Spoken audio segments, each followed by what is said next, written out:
Just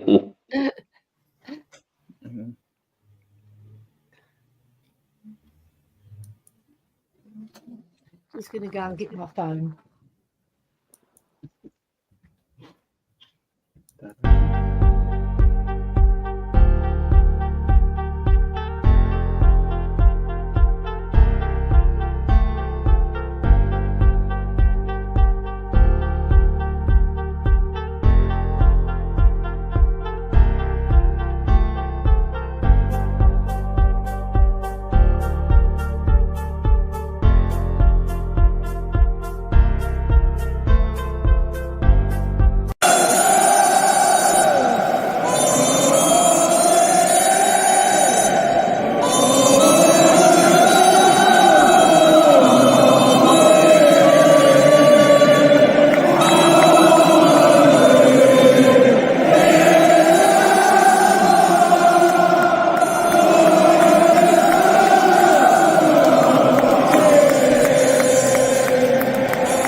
Hello and welcome to Spurs Diehards TTID Tottenham Till I Die podcast, our regular Friday night podcast. We also do podcasts at the same time on Tuesdays and Sundays. Tonight I've got a great panel for you guys. We're going to discuss the preview of the Everton game. We're also going to discuss the ongoing transfer saga that's going on, whether we'll get more bodies in or not. And there's some Spurs news for you as well. So without further ado, I'll get in. I'll introduce the guests first. So, Alan, how are you from across the water there in mighty USA? Yes. Yeah, everything's good. Doing well. It's hot here. I don't know how it is out there, but it's in the 90s today, which Wow. I don't know where that's at. It's in the high 90s, almost in the hundreds. So we'll be over shortly.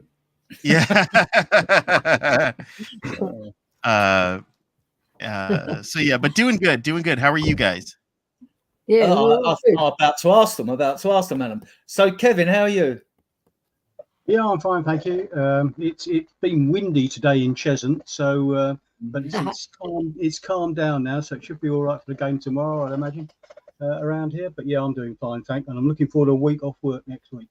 Well, I'm in Edmonton, the Riviera of North London. It's barely hit about 70 today. So we'll move on to AJ. How are you? What's your neck of the woods? You might as well tell us. You're in Kent, aren't you? Yeah, I am, my friend. I'm good. Today's been a good day. Last night was very windy, very rainy. Today's been nice and sunny, not too hot. So yeah, it's been good. Have you been out hot picking? No. We're not all country bumpkins around this way. No. Well, be careful with a word like country bumpkin. You probably get arrested for that. You know? I had to think about what I was saying. Mod Mark comes to where the cider apples grow in Somerset, where people are always saying, "Get off my land." How are you, Mark? Well, I am a country bumpkin. Without a shadow of a doubt. No, we had all that wind and rain last night, but I think it headed up north, didn't it, out of the way. Mm-hmm. But you're fine, yeah? Yeah, it's all been good. Yeah, the sun's been out here today. Mod Mark's fine. Now we move on to Queen Ellie. Yeah. Bergvall it is. She's flip-flopped to Bergvall now. She's now ex-Spurs ladies and Spurs ambassador. We're all meeting up the Antwerp Arms before the game. Ellie, how are you? I'm all right. I was thinking, right, Berg, he's got Berg in his name, hasn't he? It's a start. But yeah, I'm all right. I'm the Chelmsford charmer today because I'm up in Chelmsford looking after my daughter, as you know, Adrian. I did text you. we got back in time. That's the main thing. And she's okay. She's recovering, from that tonsil nightmare. So I just hope she's okay for the rest of the week. She's going to come home with me tomorrow. But I'm coming to the match, and then everybody else is looking after her because I'm getting a rest. So Nurse Ellie is going to be Spurs Ellie tomorrow. Right, okay. So we'll start with the transfer window. We've got 1 week left, right? It ends exactly next Friday, so we'll probably do a review of the transfer window anyway. We're doing a part review today. I wanted to start by asking you guys, do you think I'll start with Alan. Do you think we're going to get one or more in with a week to go, Alan, or are you less confident of that happening? I'm not as confident that we're going to have any incomings. I heard that we might have Ash Phillips might be outgoing this week.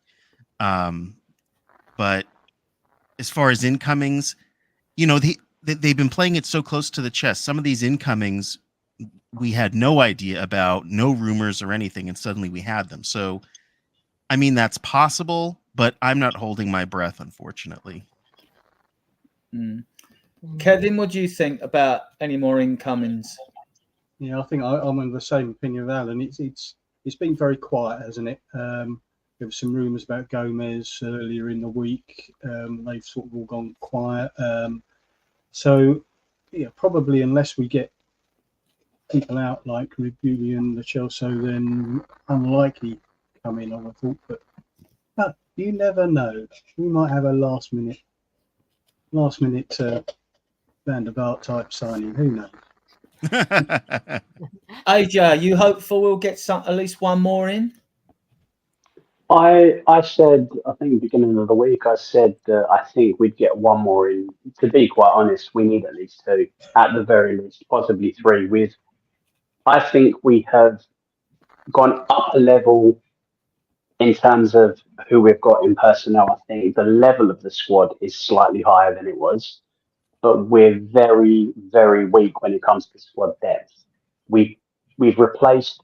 Skip's gone now. Højbjerg's gone. Two players that didn't really fit the system, and we've replaced them with young players that, when they've come on, have shone. They've really caught the eye.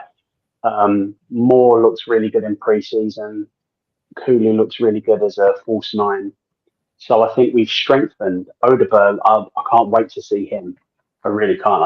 I think that is a very good bit of business. Let's just hope that I'm right in what I'm thinking and feeling that is going to prove to be a good signing. I think the level's raised, but when it comes to squad depth, I think we're quite weak. We need at least a couple, but I'm hoping we'll get at least one. Right. Mod Mark, it was a hint during the week from Football London that we're not looking now to bring a midfielder in. That tells me that we've got confidence in Bergvall and Gray. And it seems that we won't be bringing anyone in the forward line anyway, because we've got 6 wingers and 2 number 9s, whether people like them or not. So if we bring someone in, I'm inclined to think it'll be a defender. Do you think we'll bring anyone in? And if it is, do you think it'll be a defender? I'd like about 7 in, personally. But who knows? Well, let's just hope if we do get any more in that we've actually heard of them. We ain't got to Google them, and they're still not at school. Ellie, Admin Ellie, it comes to you, equal co-founder of this group, wonderful group we've got. What's your take? Do you think we're getting a defender in, or what? I hope like we get 2 or 3 in, actually, because we haven't really strengthened the first team squad as such, because we've got players in, there's no doubt about that, but they're not. He didn't play any of them apart from Solanke, and he was our statement signing this year because we spent 65 million on him or thereabouts. Well, I would like to see another midfielder come in to challenge Maddison and the other midfielders. And we are prone to injury in that department as well. So I think we do need someone, and I think we need cover on both left and right backs, because I don't think he quite trusts Jed Spence at the moment, because otherwise he would have played him on the off and then played Porro more forward. And I think we do need another striker, because we need the goals. I really do. I really think we need another striker, because if Solanke goes down, who else have we got? Lancashire's just pulled a hammy. We've got Richarlison. Mikey Moore, who's only 17. Yeah, so it's possible that he could go down as well. Because we play a very ruthless style, don't we? And it's tiring. He's not played that style before, Solanke. So, yeah, I'm hoping for 3, Adrian. Well, we've got 5, 6 wingers, if you include Solomon, if he doesn't go out on loan. And we've got 2 number 9s. My take on the window before I mention other names is that we've brought 6 players in. Right? We've brought in. Let me just go here. Right, we brought in Archie Gray, Lucas Bergvall, Yang Min Hyuk, George Feeney, who's really one for the future, as is Yang Min Hyuk, Dominic Solanke, and Wilson Odebert. We spent 34 mil on them, and the sales we've made are Højbjerg, Royal, Parrott, Skip, Roden. Now we also Gil gone out on loan to buy. Iago Santia's gone out now. John's gone out, and Jude St. Bell's now gone out to Cordoba in Spain. But we don't know what we've got for them. But if you say those other 5 got us in 70 mil, you take the 70 mil off the 134 mil, we've only spent 64 mil, and we've yet to sell Regulon and Lo Celso. Now, I know they're both in their last year of their contracts, but Lo Celso just won the Copa America, right? So surely we could get 20 mil for those 2 worse ways. I've been very conservative with my figures. That would reduce our total spend to 44 mil. Don't laugh. It sounds very Levy, doesn't it? 44 mil, right? Yep. So you can't tell me we've got no money. So, Alan, I mean, these are some of the players we've linked with. So you can laugh at these, because I deliberately put left field rumours in because they're all left field rumours when we're linked with players. There's rumours I've seen is João Gomez. He'd been expensive buy in a 50 mil bracket. Hayden Hackney, probably not so much, but he's a young one. I don't want another young one in, myself personally. Jacob Ramsey again, loved by Frederick Left, who's in charge of our strategy now, and Milo Jedinik and Johan Lang. Those 3 came from Villa. They know this player well. Obviously, they love him, but would Ange now go from now that we've got Bergvall and Gray? Then Locatelli's been a long-standing link. I don't know why everybody ain't jumped in for him. Obviously, we don't know if he could perform in the Premier League. Quality footballer, was a regular with Italy. And like, to me, for the price, I'd be tempted to just go and get him, right? Because if he flops at 20 mil, mind you, we've had Ndombele, he's flopped at 60 mil. So what's really the difference? We've got the money, and not all your transfers work out. On average, across clubs, it works out they get about 50% of the transfers work. Under Paratici, we pushed it up to about 65%. Right? He did well. We had a loose interest with Morgan Gibbs-White, Pierre Hincapi, who I would like because he can play left back as well, and Ko Itakura, and then another mad one during the week was Christiansen from Barcelona, who they want to let go to reduce their wage bill. The player left out is Vanderson. He's one I really like, 23-year-old Brazilian right back, right wing back, right-sided midfielder come winger, who's at Monaco. I would love to get him in. And as Ellie alluded to earlier, that with whether Ange, he doesn't throw players under the bus. He's always alluded to that he trusts Spence and all that. I'm not impressed with Spence defensively myself personally.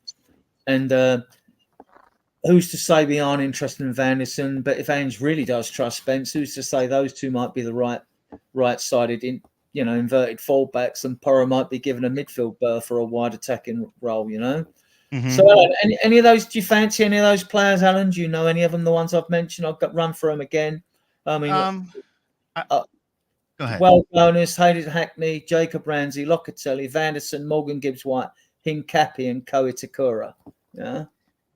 I mean, I like the idea of being linked with João Gomez and with Jacob Ramsey, but again, I don't know that we're going to strengthen more in the midfield. So I would rather see more strikers and defenders, personally. So which is why I was surprised, like Chiesa isn't. How come we stopped with Chiesa? Is he going somewhere else? Are we just concerned about him? Do you know? He's just like disappeared from under the microscope. Yeah. I don't know why. There may be reasons. I mean, we don't know whether these. I mean, due diligence has got to be done with these players if they've had injury history and all that, as well as their like background on their attitudes. You know what I mean? As well, having the right attitude. Same with Eze. I was kind of hoping we would bring in Eze because he could play up front. And I was hoping that we would get another maybe center back or left back, somewhat, or maybe even somebody other than Jed Spence who can back up Porro, because I don't know that based on what I saw last game, is Porro really a right back? I don't know that he's settled as a right back. He feels more like a midfielder almost the way he plays, and he can score, as we've seen. Is he kind of wasted in the right back position, as opposed to, because he's fast and he can obviously header. So I'd rather see defense and forwards than midfielders. So isn't Vanderson a forward? No, he's a right back for Monaco. 23 as a Brazilian. He's a tank. He can ping a ball forward to strikers and things like that. He's very good at cross-field passing. I mean, this is just my opinion. I've watched videos of him before. Went and watched another video of him yesterday when the links come up, because I'm hoping this is true. Right? I like him. I did post videos in our groups. I don't know if Mark watched it or Ellie watched him at all. I don't know. Yeah. I really like this player, and I know it probably heavily weighs us on the right-hand side.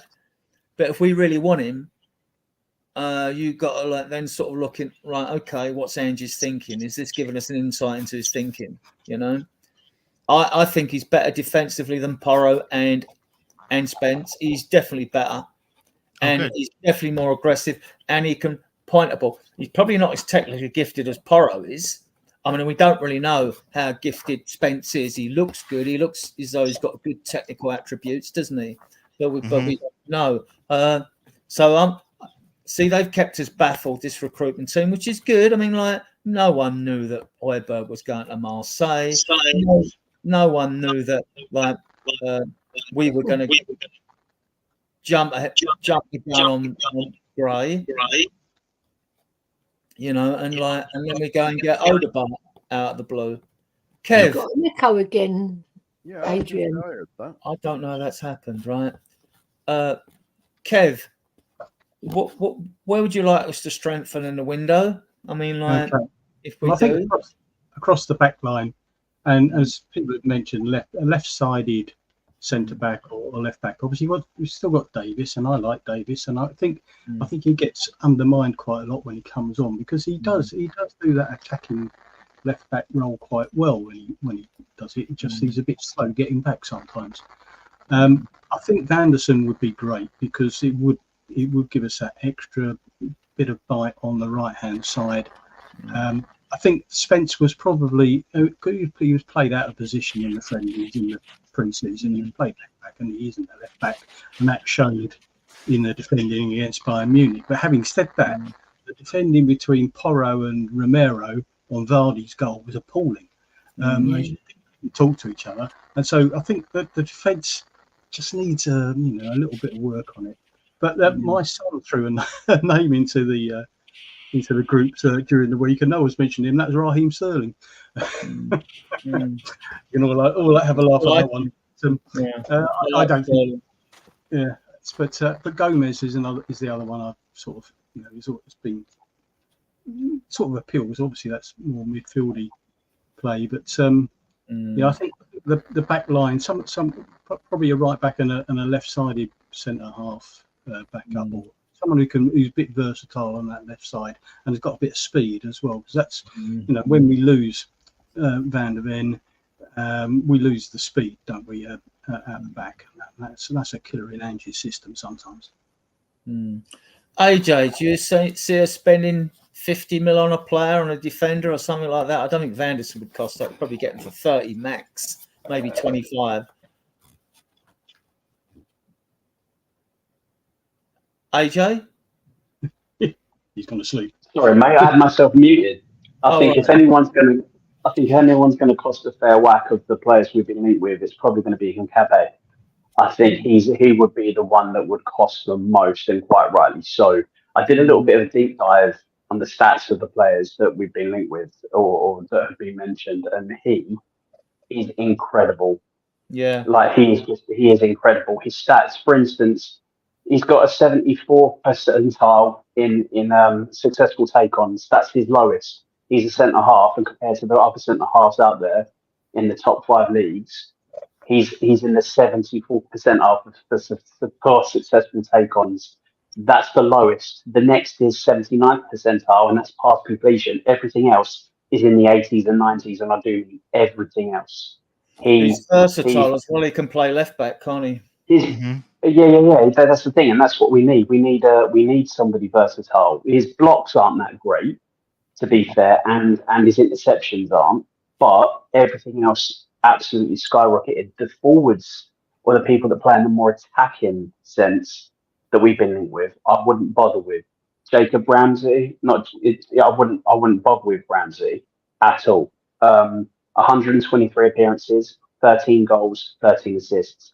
That means it's a 4.7 GA. 21% of the time he contributes to this. He contributes 1 goal or assist every 4.7 games, and that's a 21.5% contribution over the course of the. It's not great. Kulu outdoes him. Madders, since he's been to Spurs, outdoes him. His Madders' record across the whole of the Premier League is like he's got a 40% return rate. 46 to be fair. So he absolutely. It's just Ramsey will not improve the squad at all. I would like to see. I think the squad is screaming out for a defensive midfielder. I don't think we're going to get one, which is a shame. And of the two we've been linked with, Locatelli will be cheaper, but for me, it's got to be Gomez. Premier League proven, had a good season.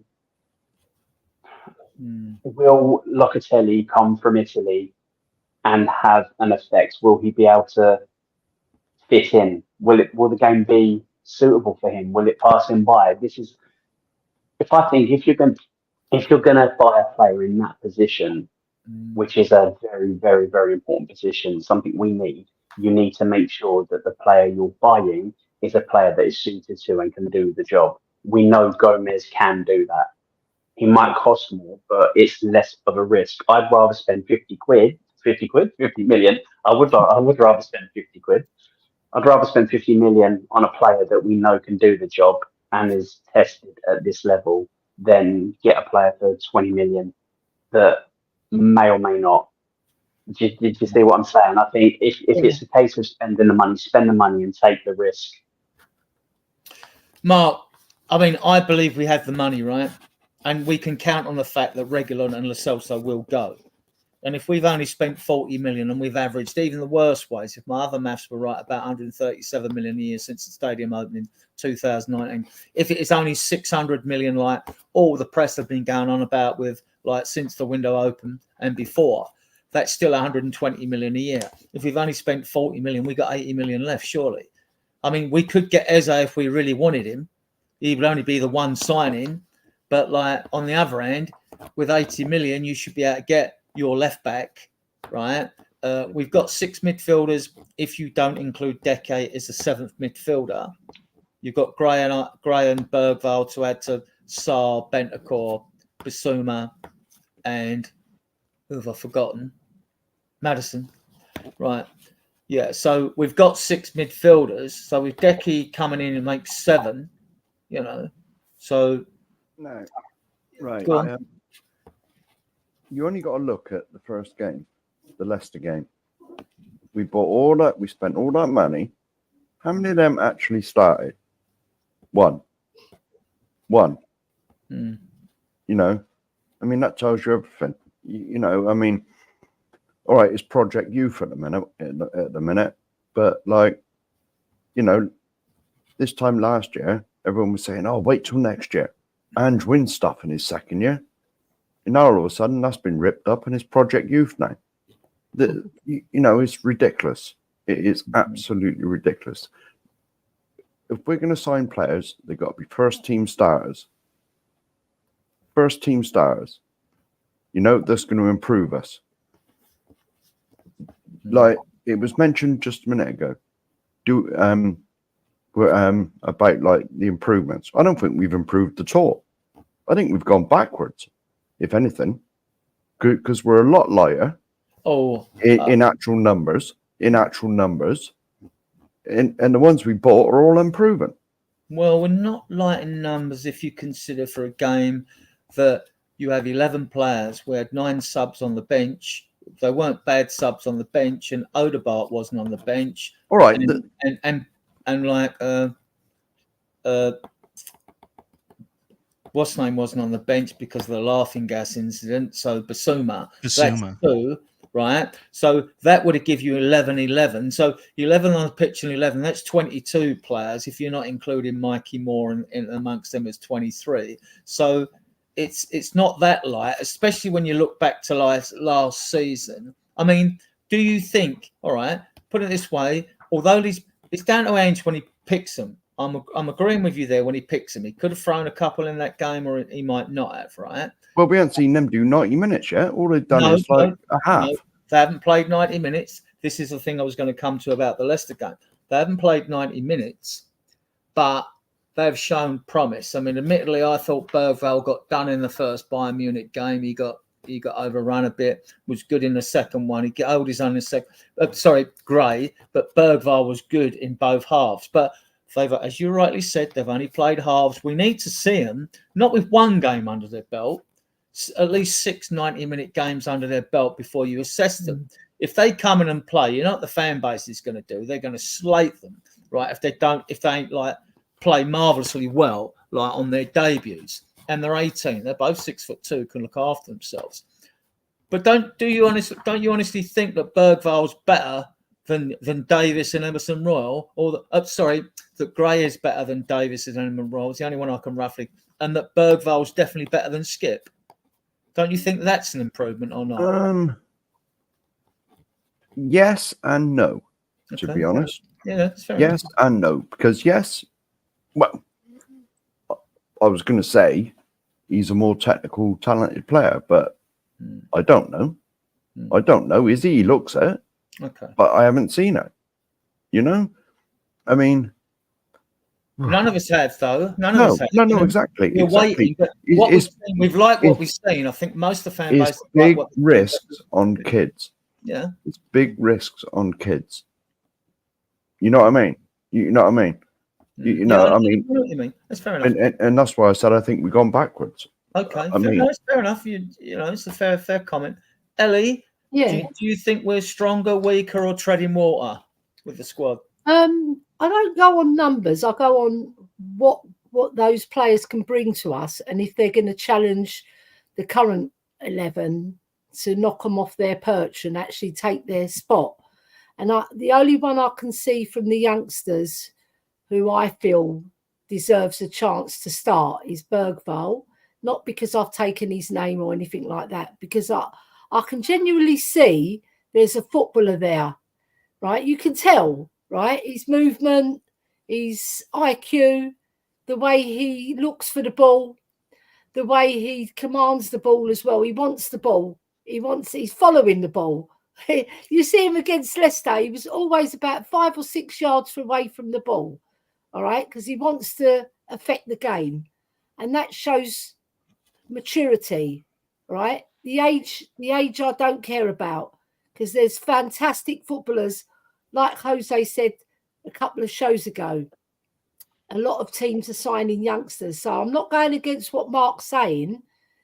It is a bit of a risk, but they are exceptional footballers, all three of them. Right, we haven't seen the Korean boy yet, but what I've seen of him in clippets, it looks good. But there is a call for. I agree with Mark. We do need to strengthen with more experienced players as well, to add some more sprinkles in there and challenge these guys who think they've got a first team spot just given. Yeah, you've got to challenge them, and that makes them play better because they're thinking, well, my livelihood could go here and I'll be sitting on a bench or even shipped out in January because the other guy's better, and then they're going to bring up in another guy in January as well. So I the only one I can, well, Mikey Moore, obviously, but he hasn't played yet in a full 90 minutes.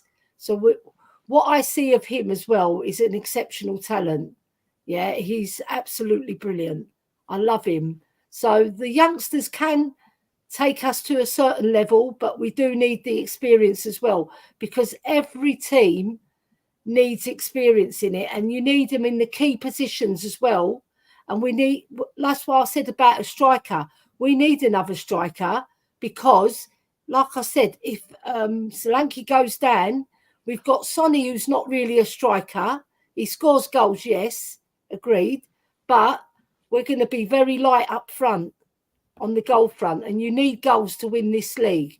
And if Ange Postecoglou's ambition is to win the league, he should be pushing for that now. He should be really on Levy's door, knocking on his door and banging it down. That's what I'll say. But whether it happens or not, Adrian, you know what Spurs are like. We always leave ourselves short. We do. And it's a After shame. After the way Kulu performed in pre-season as a false nine, I don't think we're ever going to get another number 9. He's shown he can do it, and he's shown he's quite good at him. And because he has done well, that's an area we don't need to strengthen in, which I get what you're saying, Ellie. I mean, you look at the top teams, they've always got a superstar and someone nipping at the heels.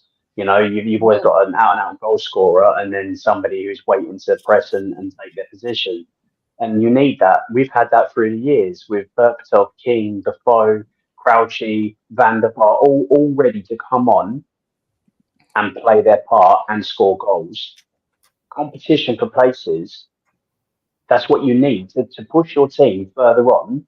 You need competition. You can't have players getting complacent. You can't have players thinking, I don't need to put in a shift here. I'm on the team sheet anyway. You don't want that. You need players that want to get on that pitch and give absolutely everything. Yeah. So, AJ, I'm going to go for the bottom row here first because you're all guests here. With same question as Ellie and that's had. Do you think we're going into this season worse off? Do you think we're treading water, or do you think we've improved with the squad we've got with the new players? I think the squad level has improved. I think we've got better players. Are we light? I did say earlier that I think we're not as strong and as robust and as deep in the squad as we could be.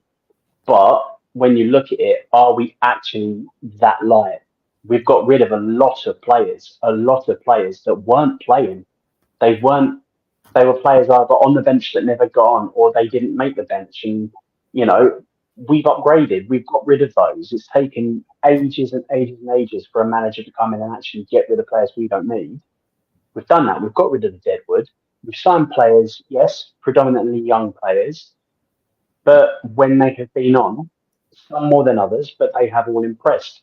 None of them have gotten, if you think, they're absolutely crap, they're rubbish, why did we even sign these? They've all contributed, they've all done well. And the players from our youth system, when they've got on, have done well. Lancashire is finishing without even looking, quality finishing, running off the ball. Mikey Moore, ripping, literally, it doesn't matter who he's against, ripping people apart. For such a young boy, and he is exactly that, a boy, not phased, absolutely not phased, wanting the ball, demanding the ball in tight spaces so he can do something. That's what you need. You need players that want the ball. Bergvall, I think he's exceptional. From what I've seen, yes, he hasn't played 90 minutes, but that boy wants the ball all the time. It doesn't matter whether he's in his own half. It doesn't matter whether he's on the edge of the opposition's box. It doesn't matter whether he's on the touchline. He's looking for the ball. When he gets the ball, his first thought is forward. How can I progress my team forwards? How can I get this ball forwards? What are the areas I can be effective in? Which one of my players are in the most threatening, dangerous area? And he's always looking to drive that ball. I think he's so calm and collected. I genuinely think Gray, I think, is good. I think Gray's going to need a little bit more time. But Bergvall, if what he's done in the preseason is an indication of what he's going to be, once he gets settled, once he gets more comfortable and he gets more minutes under his belt, I think this boy could be a superstar. Okay. Yeah. Kevin, what's your take on how we have shaped up going into this season? I mean, we may still get one more in or two more in, or a miracle might happen. We might get three in, you know what I mean? You never know. We've had surprises already from the recruitment team. So how do you think we are going into this season? Better than last year? I'm a little bit on the fence, I suppose. I think we're not worse than we were last season. I don't think we've gone backwards myself. And I agree with everything AJ was saying there about Bergvall. My fantasy team is called Beware the Bergvall. That's what I think. Yes. And I think he will become a fixture in this team as the season progresses. Gray, I think he does need that extra little bit of. He needs someone next to him as well. I think Gray as well. But he's looking good. He's going forward because we haven't seen Odegaard yet, have we? So we've got no idea about him really, apart from he sounds like a confident lad when he's being interviewed, and fast and whatever. I posted lots of videos of him. Yeah, and I think we've got the potential. I think is there with the youngsters. Some of the more experienced players have got to pull their fingers out, really, because some of them have dropped off. I mean, you say Son and Madders, from what they were at the start of last season to what they are at the moment. There's definitely been a drop in their levels. So, they've got to sort of pull their fingers out, I think, to really get going there. But I think, in essence, I think we've got the potential to grow into this season and hopefully do better than we did last season. So I think the potential's there. Alan, Mark's right about Bergvall and Gray not having 90 minutes under their belts yet. They haven't had a full debut. He's right about that. But with Odegaard and Solanke, Odegaard had a full season with Burnley and a poor side, still scored 4 goals. And Solanke got 19 goals last season. Admittedly, that was Solanke's best season. So they at least they've got the jump on Gray and Bergvall in that sense. They've got more experience at Premier level, haven't they? So do you think that, that will stand us in good stead, the fact that Odegaard and Solanke have got the experience? Do you think we go into this season stronger, weaker, or are we treading water? Short answer, I think we have improved. The slightly longer answer is yes, Odegaard, who Vincent Kompany came out and said that he's fantastic. And I don't see a reason why he would say that just to say it. I think he probably meant it. And Solanke, we saw, did so well last season. So I feel fairly confident there.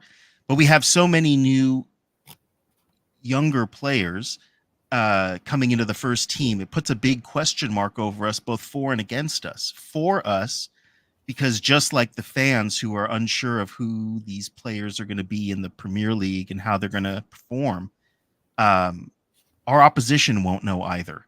And so, it could be a benefit for us in that they're going to underestimate them, just not know how they play or how to set up against them.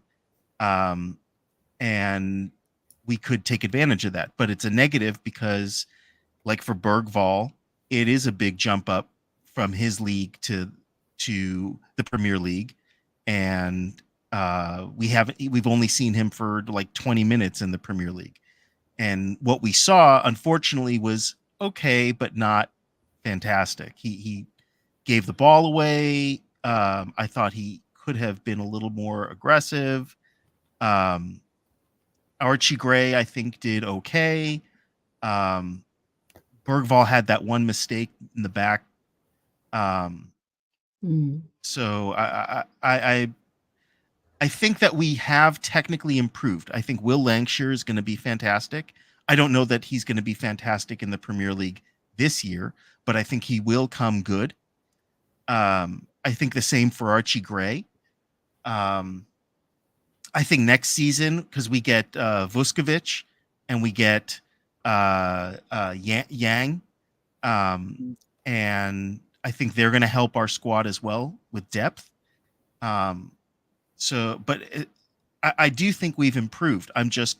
There's a big question mark over our side at the moment. And I think of these we have Everton coming up, and then we have Arsenal, right? So we've got Newcastle and Arsenal. Newcastle, yeah. So and then Arsenal at home. We've got some challenges coming up. So it's if they're going to show what they can do, they need to do it real quick, because we're about to be tested in the coming weeks. So I'm hopeful that they were just feeling the new season jitters this first game, but going forward, we can start seeing the best of them. Thank you, Liam, for your comment. Thank you. This is what we want. We are a very discerning Spurs group. We like to be mature and sensible the way we take Big up Liam as well. And if we have to go hard at certain times with our critiques, then we will do so. But we like to think we do it in a fair and balanced manner. Ellie, with regard to fans' criticism of bringing in younger players and that, to balance it out a bit, and expect them to hit the ground running. We've had this with experienced players. We brought in Ndombele and Lo Celso, and we brought in Davison Sanchez. We brought in some very expensive players that, to be honest, weren't worth the money. I'm not saying that the criticism of fans not unjustified. It is justified because it's a fact until they actually show us. And those fans' concerns are the fact that we've got to wait again. But it's very hard to go out and get an oven-ready, super duper marquee signing. It's going to hit the ground straight away. It doesn't happen that often for any club, does it? Yeah, it does. But the thing is, it doesn't happen at Spurs very often, and we leave ourselves short a lot of the time. We do in key positions. Like we need. I think we need a solid number 6. Someone who can command that midfield and be a general in there, like Graham Roberts was for us. Someone like even Danny Blanchflower, you go back a bit further, and then Steve Perryman took up that role.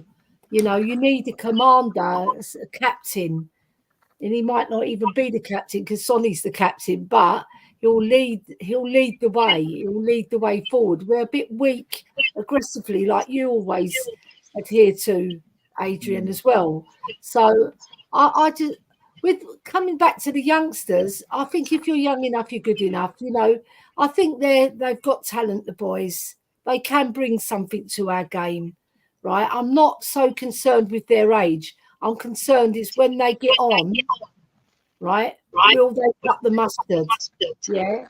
And will they rise to the occasion every time they get an opportunity? Because it doesn't seem like our manager Postecoglou wants to play the youngsters, yet he was in charge of the under 21s or under 23s for Australia and won them a cup. So I think he has to put his money where his mouth is. If he's bought them and he said that he wanted them, play them. If the other boys are not playing up to scratch, get them in, and put your money where your mouth is, because at the end of the day, we've got to trust our manager as well, right? And if he's giving us mixed signals, it's not a good thing. So he said they were re-signing. So if you see any of those first teamers dropping, and they did drop, because Sarr had a stinker, Maddison didn't play particularly well. He played okay, but he wasn't fantastic. Right, and then there was other people that didn't step up as well in that game.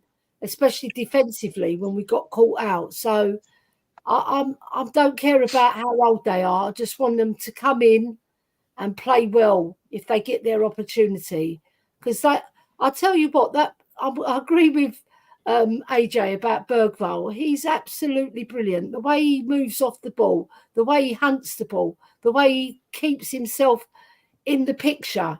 Yes, he might make mistakes here and there, right? Because he's young, he's going to learn. But he's physically strong, which is good. He's 6'2", so he's a unit already, and he's got growing time. So we need to blood them because they need to get the experience. Because if you don't, and they're sitting on the back bench, there's nothing worse than a youth player sitting on the bench and he's raw and he's egging to get on, and they don't put him on. It dents the youngster's confidence because he saw what happened at Leicester and he got his opportunity. All right, yes, he did one dribble that was a bit off and he got slated by Vicario, but everybody's making mistakes in the team, not just him. So I am excited about the youngsters. Don't get me wrong. I'm more excited than Mark. I'll put it that way. I do want the striker to come in though, and I do want that number 6, that signature number 6, that's going to take us to that next level. Because if we get that and the striker, I think we'll be cooking. That would be really good. If on that, I'm going to come to AJ. He's got a fan in the channel. Bellingham's a big fan. He said, "That kid, I like that kid, AJ." AJ's a dad of 3. I think AJ's a dad of 3. I think, as far as I know. So, AJ, put you right on the spot here. I mean, the fan base, even myself, I'm sure we'd all wouldn't mind one. The question is whether Ange plays with a 6, whether he uses 2 8s, that he wants them to share their defensive responsibilities amongst them. But fans that have been screaming for him, what I've noticed is they don't seem to bring up many names. I mean, like, where are these number 6s? And then it also depends on how each fan's perception is of what a number 6 should be. Oh, okay. I'll go. First of all, I just want to say cheers, Liam. Appreciate it. I'm far from a kid. I wish I was younger, but I'm Checks not. in the Thank post, you very much. Checks in the post, yeah. Thanks very much anyway. But I think the problem is there aren't many top quality 6s out there, and it does depend what you want, whether you want a 6 that's going to progress the ball, get the ball off the back of the defenders and bring it up the pitch and start looking to play as an E-man, or do you want someone that's literally there to cut off the passing lanes, to win the tackles, get the ball? I used to play that position. I was never blessed with skill, never blessed with pace in abundance, but I loved the tackle and I would get stuck in, and my positioning was good, so I'd win the ball and then give it to one of my teammates that could utilise the ball. So whether they're going to run with it, ping the ball 60 yards, that was my job. I did my job and I was fairly decent at it. I think that's what we need. We need somebody that's going to sit in front of the back 2, because let's face it, it's not a back 4.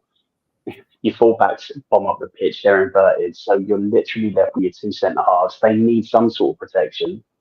Eventually, when that counter attack comes, whether the balls are played out wide or you're looking for a long ball over the top, they're going to need protection. So for me, we've got players in the team like Benson Kerr, like Bergvall, that want the ball and want to play from deep, get on the ball, spray passes, play people in.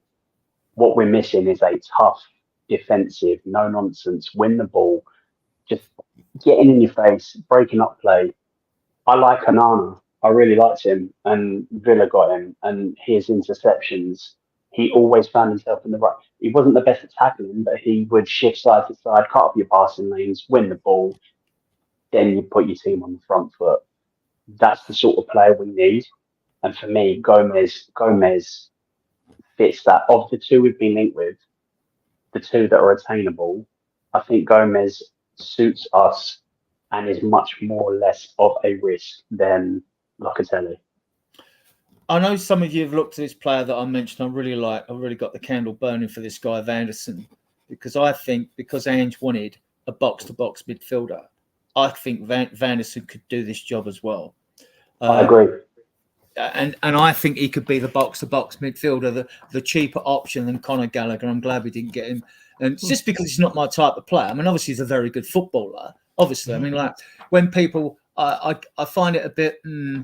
When fans say a football is shit, they're not, because like they don't work all the way through the academies and get in the Premier League. If they're crap, they might not suit your club or your system, but they're not usually totally crap. Not many slip through the net, especially when academy players struggle to get in a first team squad. So I find that a bit when that happens. But I think Vanderson could do that job as a box-to-box midfielder as well. I wouldn't be surprised if. See, with Porro, it's just a question of tackling and things like that. With him, he's technically superb, but like, you know, it's just his concentration, his awareness. Even though Romero could have been blamed for that goal against Leicester, he was still late covering the far post. If it hadn't gone through there and gone to the far post, he'd have been caught. And he got caught there. I mean, when he first came in, he was awful. He got caught there against Leicester away and Newcastle away and all that. But he's improved a lot. I mean, I like the plan. I really like it. Before I was worried, you know. But I think Vanderson could do that job. Mark, can you think of any number sixes? I mean, ones in the past that were mentioned were Edison, Atlanta. You had Fratesi at Juventus. I don't know if you've probably even seen any of them. Even Triuda at Feyenoord. I think Who? Dutch player. Is it Feyenoord? Never heard of him. Right, fair enough. That's fair enough. I mean, like people mention players I haven't heard of. You know what I mean? Like, Yeah. So there seems to be a dearth of what we call number sixes out there. Do you think Ange is actually looking for a six if he was going to bring another midfielder in, or a box-to-box midfielder? What do you think he's looking for? Well, Ben's comment like a while ago, he said that Ange don't play with a six. Now, I never watched Celtic a lot, obviously, but like, I mean, that's the one thing we are crying out for, because the tactics that Ange employs, this suicide football, we desperately need someone there. What? Maybe not a number six, but we need a boss in midfield. Yeah. Because you look at when Leicester got the upper hand the other night, we were just overrun. And if it wasn't for Bentancur getting injured, unfortunately, let's get that in there immediately, unfortunately injured, like, I believe Leicester would have scored.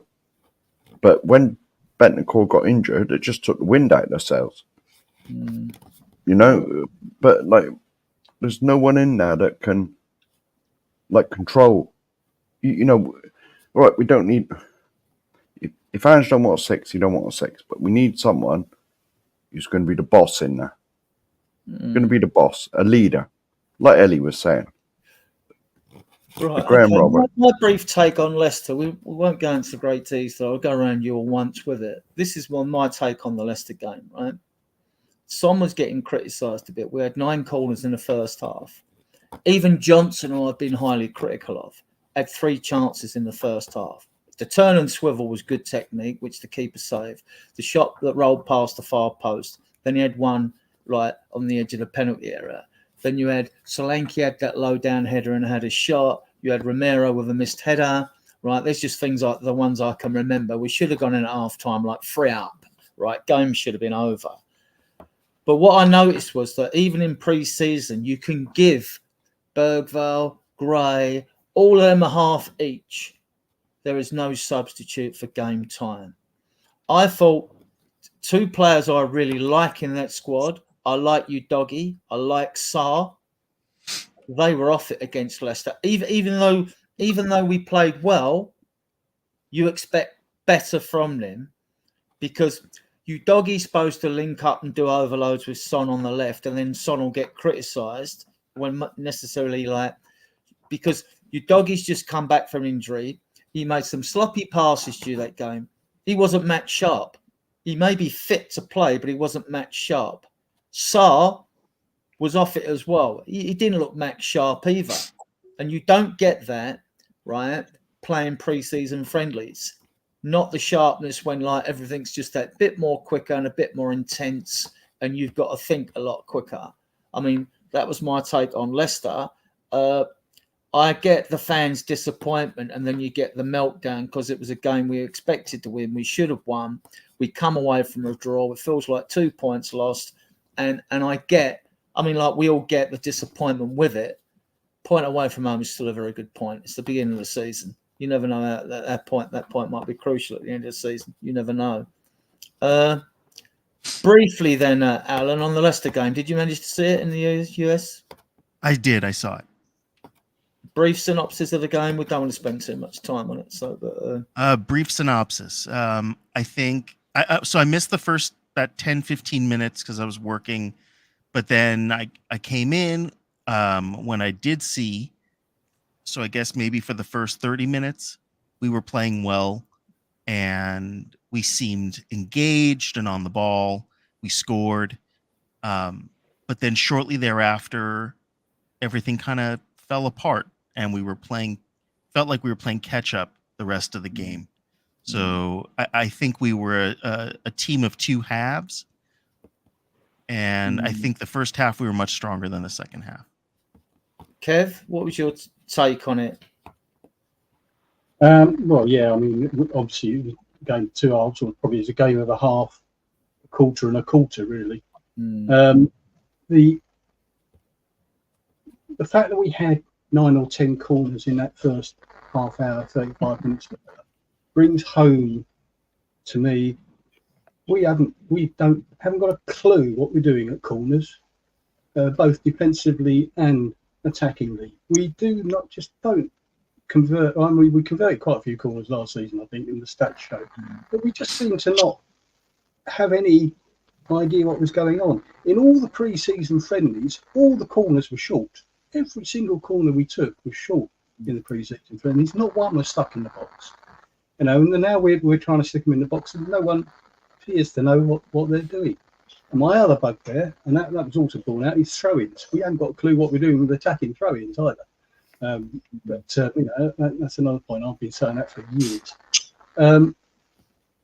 We were good in that first 30 minutes.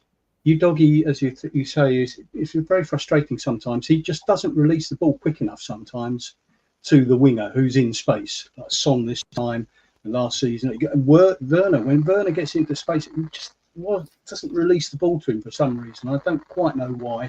He's like someone having the yips and can't release the dart. He just doesn't want to seem to release that ball at the right time. And the defence, the fact that they'd only played, that was the first time they'd played together since last season, so it was, they just weren't talking to each other, were they, on the goal? And there was no communication whatsoever. Yeah. But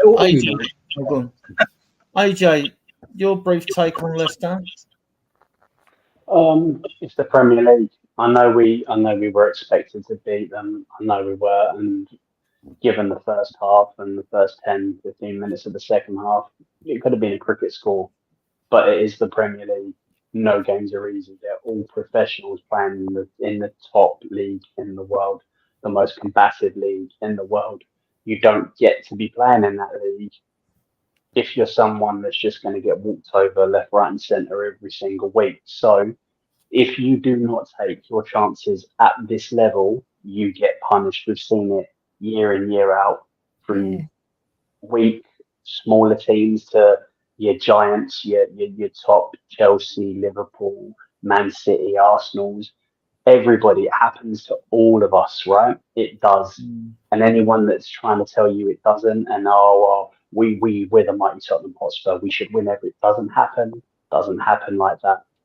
We didn't take our chances. It's our fault. We allowed them back in the game, and we got a draw from it. Yes, Udogie and Star were well off it. They didn't look match fit, but they should be for the next game. This was important for them to get the minutes in their legs. And okay, we didn't get the result we wanted, but let's make sure it's a game further on. Hopefully Udogie's ready, he's sharp, he's ready to go. Hopefully Son puts in a performance. Hopefully Sar's ready. I think that game was important for those three specifically because they all looked sluggish. But in a pre-season where you're only getting 45 minutes here and there, you can't be expected to be bullets to bang, ready to go from the off and be 100% all of. You just can't expect that. So let's hope that game's put to bed now. Let's hope that everybody is up for it, ready to go tomorrow.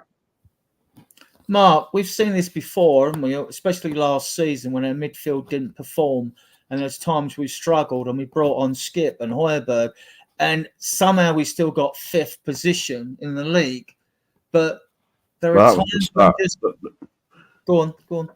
That was the start that done that way. We got 5th, you know, because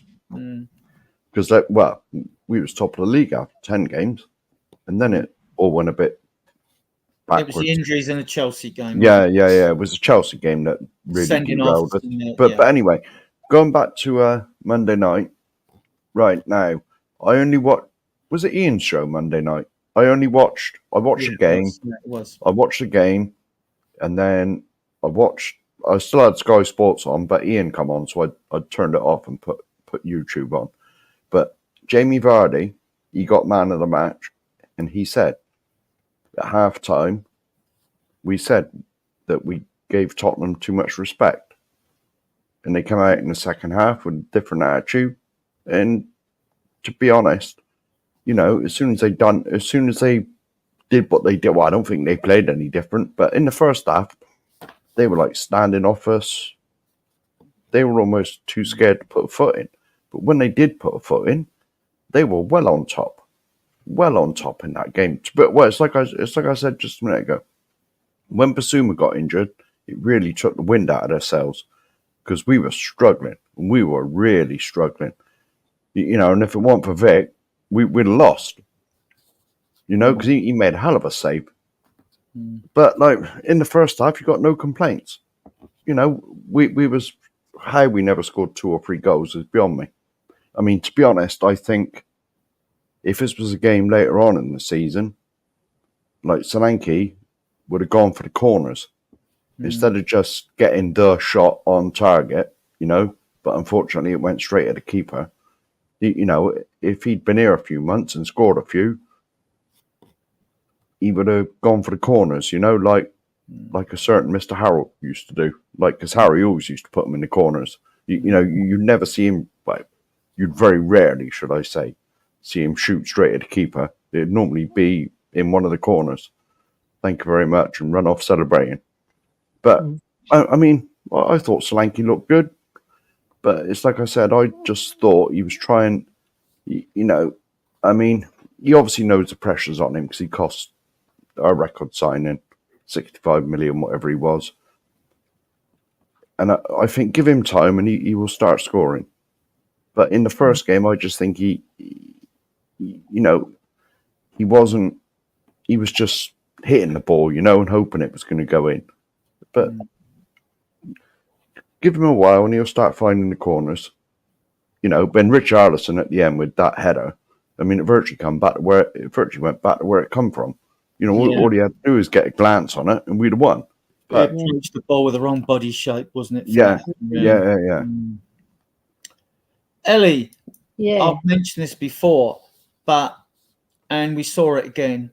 We seem to lack the aggression, right, to compete when things go wrong. We let what we consider lesser teams, without, you know, demeaning them in any way, bully us at times, don't we?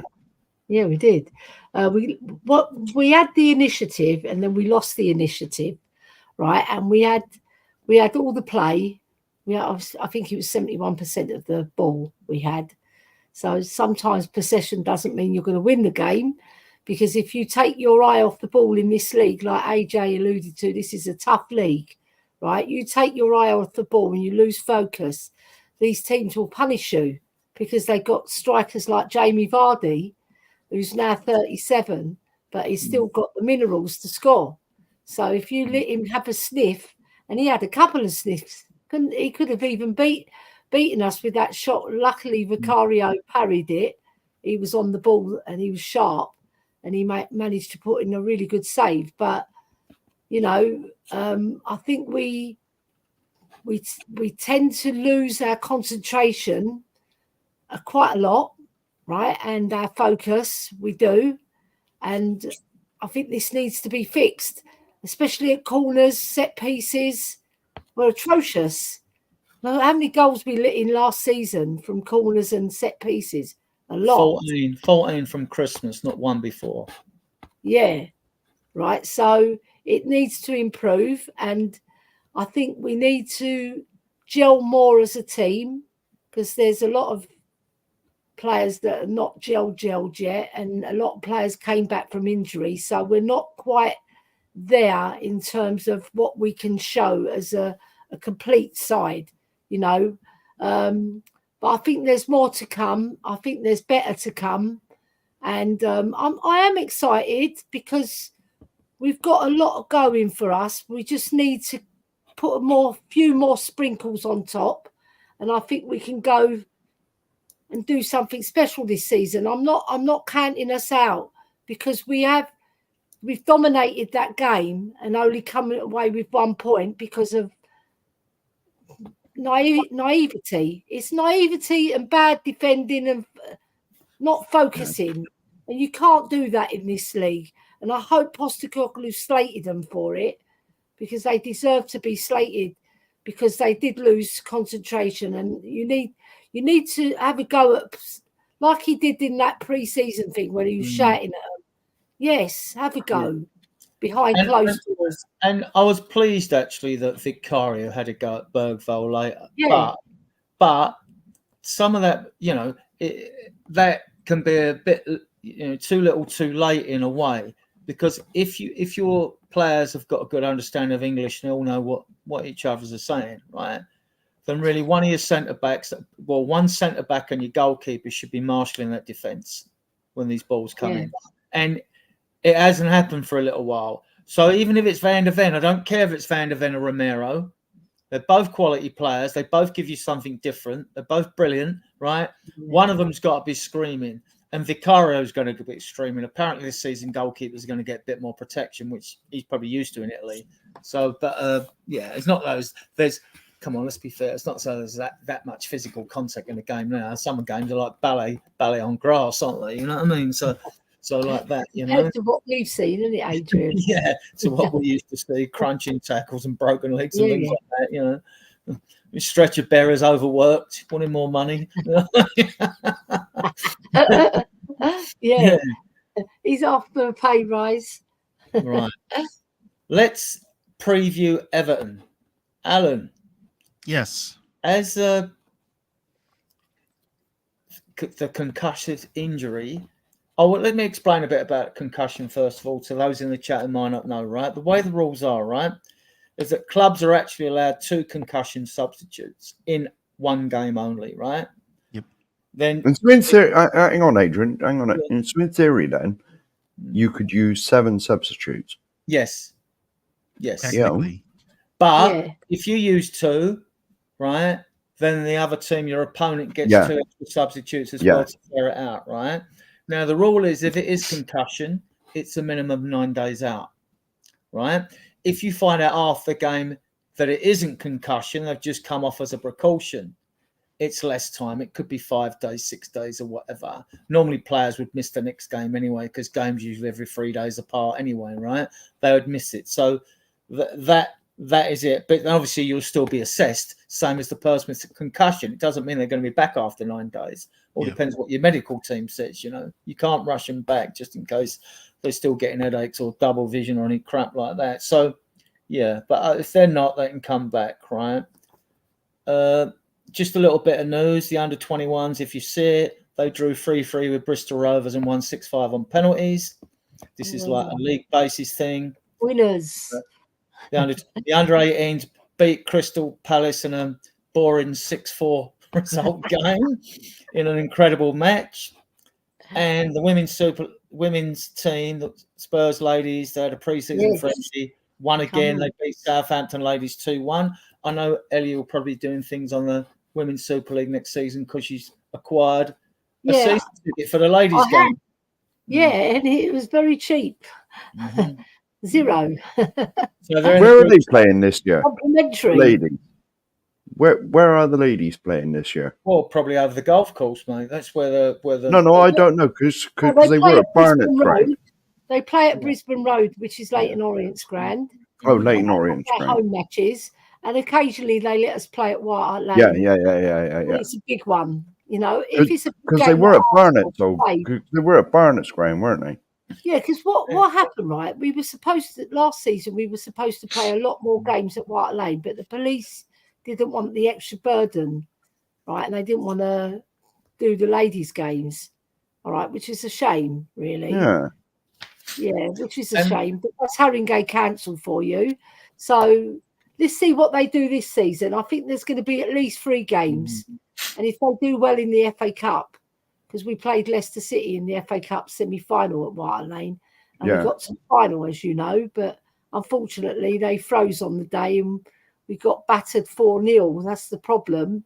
But at least they made the final, and I was very proud of them as an ex-player myself, you know, and I'm their ambassador as well. So I was really proud of them.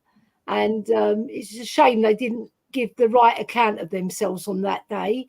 But I've got really good hopes for them this season because we've strengthened quite well in key positions. So, and when they're on song, they're really good to watch.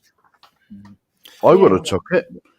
I would have took it if they won the FA Cup, but yeah, we was unlucky. Definitely. It was only Beth England who really turned up for the match. The rest of them, it was like they did bully us, though. Man United, they really. That would have been all over us. my Facebook. That would have been all over my Facebook about all the people that like send me messages about Spursy and all this stuff. Never win nothing and all this. I no. One other piece of information for you in the chat, and that before we move on to previewing the Everton game. Next Friday is the reason the transfer closes. It would normally be on the 31st, but because it's the week, 31st is a Saturday. So you can see why that's not happening. It's the weekend. But on Friday, next Friday, we've also got the Europa Cup draw. So we'll be discussing that in detail. We'll have 8 games to play. And then it's a question of how they fit the fixtures in, which ones are at home and away, first of all. So bear that in mind for next Friday, because that's going to be interesting. Right, we move on to Everton. Alan, yes. Do you think the concussion injury, has been a godsend and proved a lifeline for Basuma? Will he play tomorrow, and should he play still? Well, I guess as long as he's the best player in the position that he's trying to play, then yes, he should definitely play. You know, I care less about who it is, more about how much they want the position and try their best in practice, and of course on the actual playing field. My guess is he might start. I mean, I don't know. I don't know that the concussion was a godsend. I think that a lifeline. Well, a lifeline, right? I don't know if it was maybe a lifeline for him.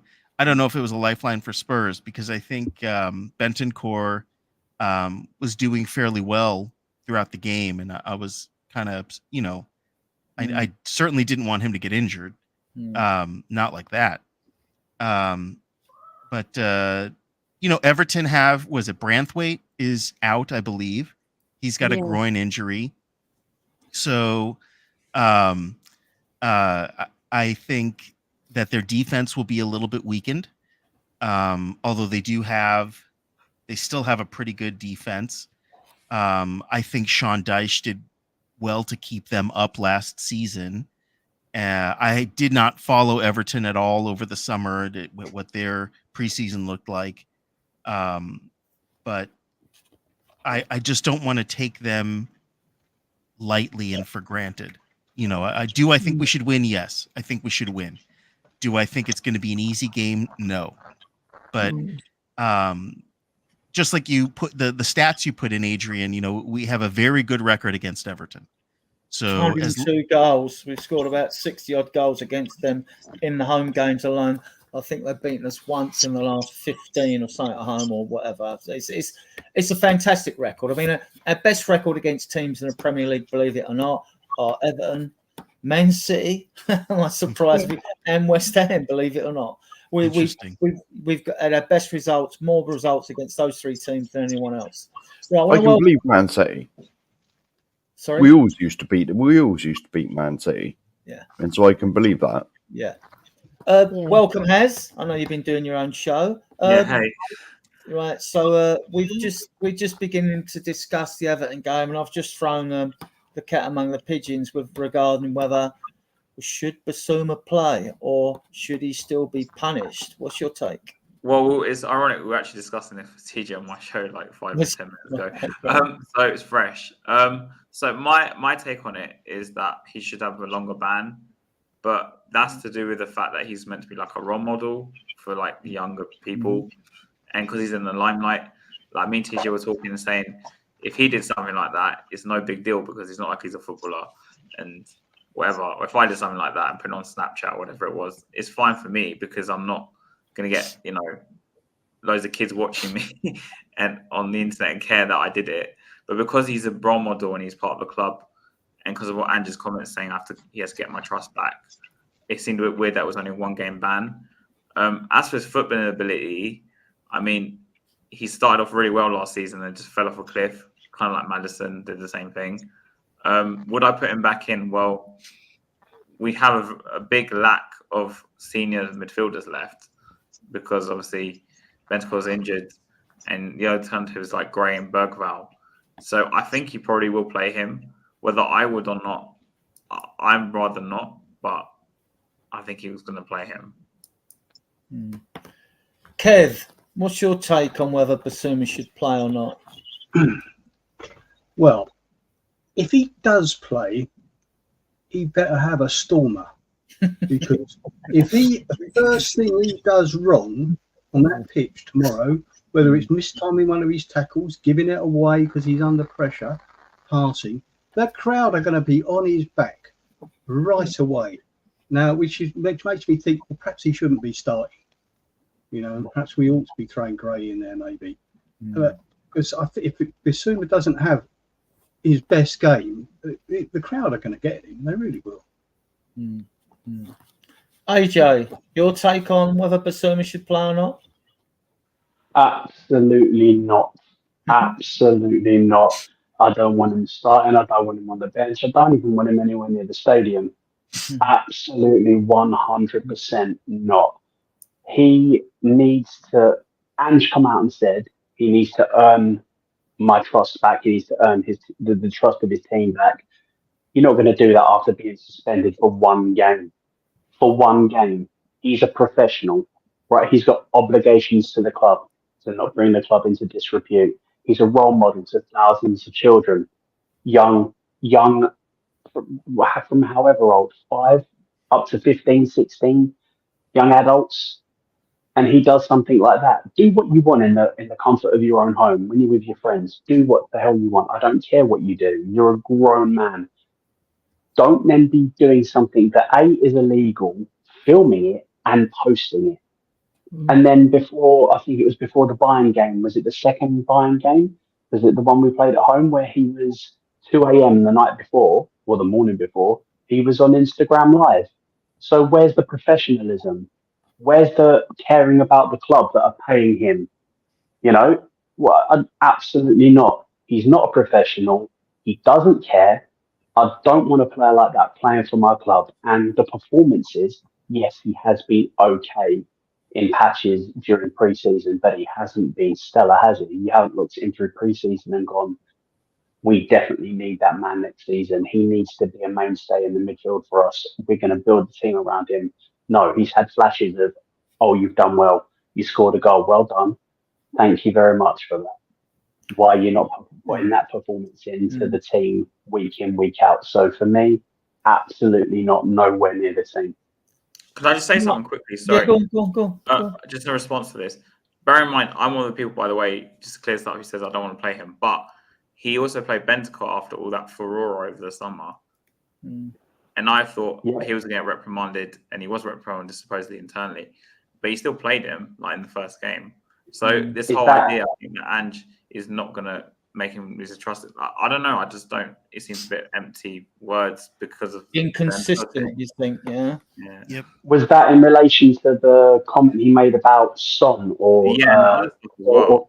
yeah? But that was inappropriate. I thought it was inappropriate, but he came out. He quickly came out and said it was a joke, and he spoke to Sonny directly, face to face, and Sonny, like, they put it to bed. And I think that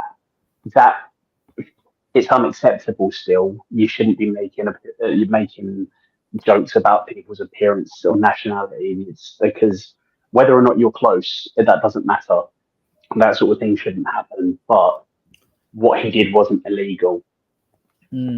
Mark, even before the incident, now I'll be straight. I think you should miss 4 matches, right? That's me, but I should come to you first, really. Even before the incident he's been involved in, do you think, like, him and maybe a couple of others have this sword of Damocles hanging over their head come January, that if they don't perform now, between now and January, you can see them going? Or do you think Anne will stick with them? As far as tomorrow goes, personally, I wouldn't play him for what he's done. Personally, definitely not. You know, but I think it might be a case of having to. You know, as much as I disagree with it, but I definitely think the like you said, the sword of Damocles is hanging over him. You know, if you don't back his ideas up, just sell him. Because let's face it, he's not done a great deal, has he? I should have been a bit more specific. I don't just mean him. I mean, I'm talking. No. Obviously, I've been highly critical of Werner, Brennan Johnson. You know, Basuma would be another one. I'm confident Maddison will get his mojo back. He was good for the time he was on at Leicester, actually. I know every fan would slam every player going because we didn't get the win, but Maddison, before he came off, he didn't have a bad game at all, in my opinion. Neither did Bentancur, right? You know, it's just a couple of the youngsters that Udogie and Sarr just weren't on point at all. But so I'm including Brennan Johnson and obviously Werner, who I don't think will be here in the next season anyway. After it, he's just an impact sub. No, but Basuma as well. I mean, because I was disappointed with Basuma last year and Maddison. Sarr was our best midfielder. That said it all. That's my opinion. You know, others might disagree. You know, so. Not just Biss, but is he more under threat than others, especially after this? Yeah, I would say so. What I only watched about half of the press conference. I've still got the other half to watch, and he did say something about Basuma, and he did say, look, he's got to build the trust back, you know, and he didn't seem. You know, it wasn't that he has built the trust back. He's still got to. I got that feeling. Well, I get the feeling he's not playing tomorrow, and I've put him. I got that. I've put him in my team because, you know, he doesn't throw players under the bus. But I got that. I mean, if I was manager and I've given a player that trust and said, look, you're trying to cajole him into changing his ways. You know, don't be a party animal. Don't be late for training. Don't do this and don't set an example and all that. And some people, it works. Now, with Basuma, it hasn't.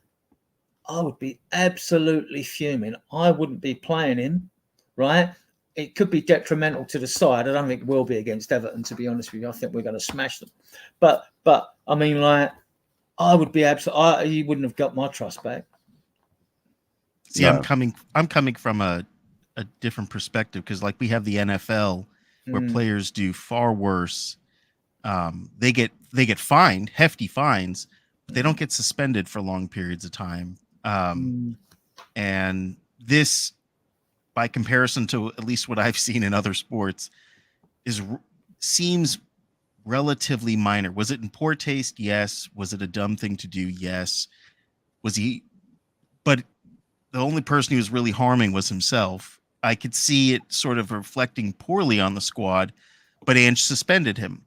And if he is match fit and the best fit for the role, are we hurting ourselves by not having him on the pitch? I disagree with that I'm just answering slightly. Sav's question here. Last season, Basuma had 3 suspensions, right? Madison was out injured. Bentancur was out injured. And what I mean is Sarr was our most consistent midfielder. That's why I mean he was our best midfielder last year, because he was our most consistent fielder and he was available. That's the only reason I'm saying that. Like, he's still young, but with I think he's got a higher ceiling. But go on, AJ, you were saying? Yeah, I was just going to say I disagree with that last statement. Just because something's acceptable in one place doesn't mean it should be acceptable, regardless of whatever people do. Right? He is a role model for thousands of young impressionable people. What he did was, number one, illegal. Number two, there was a craze in this country 2 years ago, 3 years ago, where people were doing that stuff and young teenagers were dying because of it. Young, impressionable people were doing the same thing as these superstar athletes and they were dying because of it. So, yes, he should be banned. Absolutely. A fine to somebody that's earning £200,000. What are they going to fine him? Sign him a week's wages? Not good enough. Sign him a year's wages. Sponsorship deals? What are you going to do? They make money, more money than they could ever really spend in a lifetime. So, we're going to take money off you. Sorry, but the ban should stay. He should be banned for at least 4 games. Personally, I don't want him at my club. I don't want him here. That's just my opinion on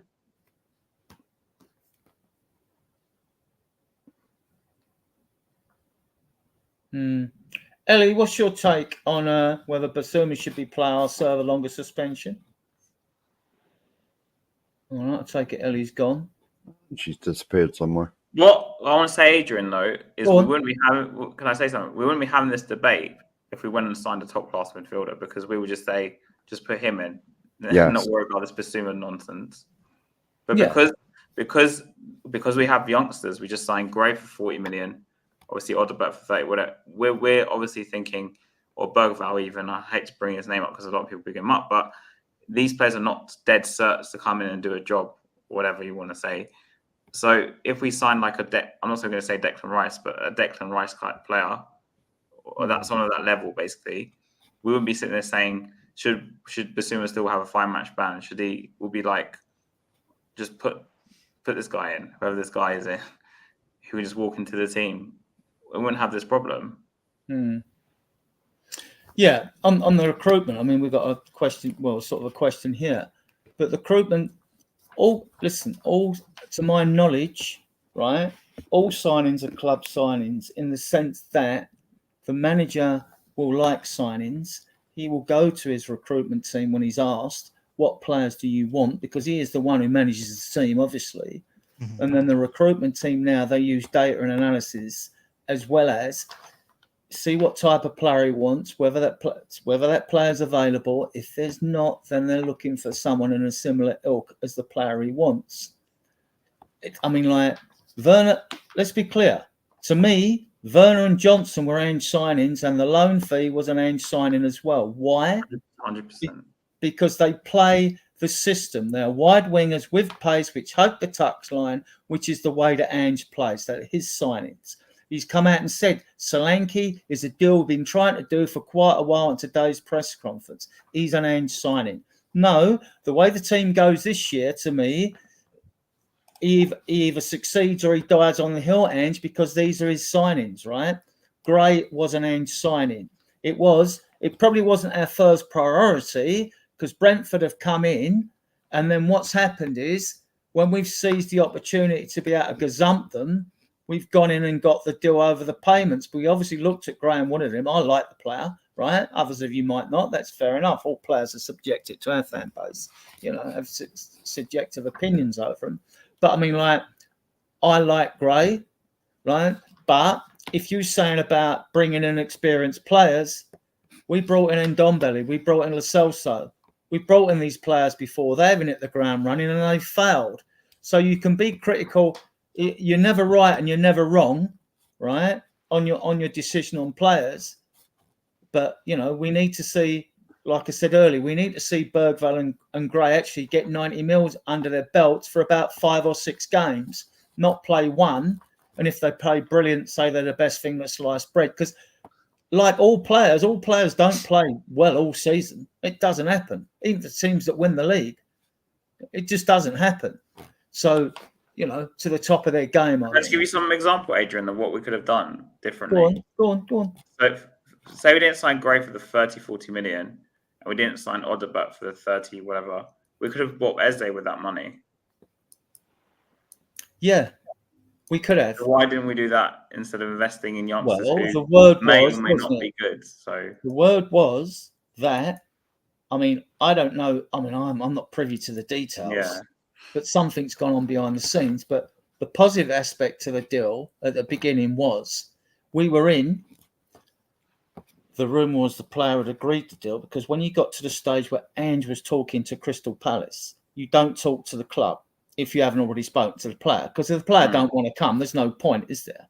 Now, unless my logic's wrong, that's the way I saw it. So I don't know why we didn't press ahead with the deal. Maybe Ange didn't want Eze. I mean, I would have took him. I mean, all the fan base, majority of the fan base would have took this player. Maybe Ange didn't want him. You know, there is that to it. What we wanted and what the manager wanted, he might not have wanted him. On the other hand, I mean, I know there was complications with the sell-on clause and with the fact that Eze gets a chunk of the sell-on clause as well. I mean, and I don't, which is news to me. I never knew that went on, and I don't know what went on. We're not privy to the details. So they got rid of the lease, you know, as well. And now the release clause has expired. So maybe in the end, the club went, if Palace were playing real hardball over it, and because the rumour was they wanted all the money up front, and we put 30 mil down, rumoured, we don't know for sure, rumoured to put 30 mil down on Solanke. And Spurs have said without the outgoings, because I still think they want to get rid of Lo Celso and Reguilon before we get another player in. And deals might be ready to strike. They should be. Our recruitment should have been on the ball from the beginning of last season, not now. They don't work just when the transfer window opens. They should have been trying to strike these deals. And if they haven't, they need to kick up the butt, right? They need to shake their what they do if they haven't, because they should have been. Also, Adrian, there was the Neto link, which we reportedly made one bid. As far as I know, Neto is a player that Andrew was literally obsessed with. I only went to Chelsea because they made like 3 bids. So it makes you think, what was the one bid we made? Like, how much was it? If Chelsea obviously were more willing to pay up. Give you my amusing take on Neto and Chiesa, right? I like the look of both players, right? Neto played 19 games last season, coming for a lot of criticism that. But hang about, if we're going to be playing, you know, 38 league games, 8 Europa League games, and a minimum of 2 domestic cup competitions, right? That's 48 games. So in theory, you could have 2 sides of 11 that you could give every player 24 games a season. So the fact they only got 19 games wasn't an issue with me. The 19 games might be well enough to take us forward, might even win us something, right? So that's not the issue. The same with Chiesa is not the issue. But players with a history of injury is an issue with me. I mean, to me, you go and buy a second-hand car, you get a warranty. I want a warranty. No, Adrian, I agree with you. I want a warranty with these players when they come to this club. Adrian, my argument is not to do with Neto himself. It's to do with the fact that Ange, I've known, like, he's been obsessed with Neto. So if he really, really wanted him, why didn't we do a lot more to get him or pay the money to get him? Because we went and bought Odegaard for like 30 million. Because I was given 2 scenarios. We could have bought Eze for 70 and Neto for a similar price. But instead, we bought 2 youngsters in Gray and Odegaard. I don't think he was interested, because if he was interested in Chiesa, who rumoured you could get for 25 million euros, right? And they're not on top money in England, in Italy. They don't earn the money a lot of players, the top players earn over here, the top ones, right? If we'd really wanted Chiesa, we'd have got him. He didn't want him. I'm talking about Chiesa. I'm talking about Neto. No, I'm saying the same. We don't know, do we? We've had all this whole transfer window. We've been linked with every man, this dog. We're in for him. We're in for that. We're in. Like, all right, I believe we were in for Eze. I do believe we were in for Eze. I think we're in for Neto as well. I mean, it was confirmed we made a bid. So. Well, if we were. If we weren't, we weren't. But I mean, I don't know whether we're in for him or not. We didn't seem to push for it that hard, did we? If we were, because someone also told me during the Euros. Bear in mind, I was in Cyprus, so I didn't see this like live. Apparently, Ange was like getting really excited whenever Neto was playing for Portugal and like purring and that kind of thing. That when a manager likes a player, and obviously Fabian Ruiz was another one that was mentioned that Ange really liked during the Euros. So for me, I think the Neto thing wasn't just like a speculation. I do think there was something in it.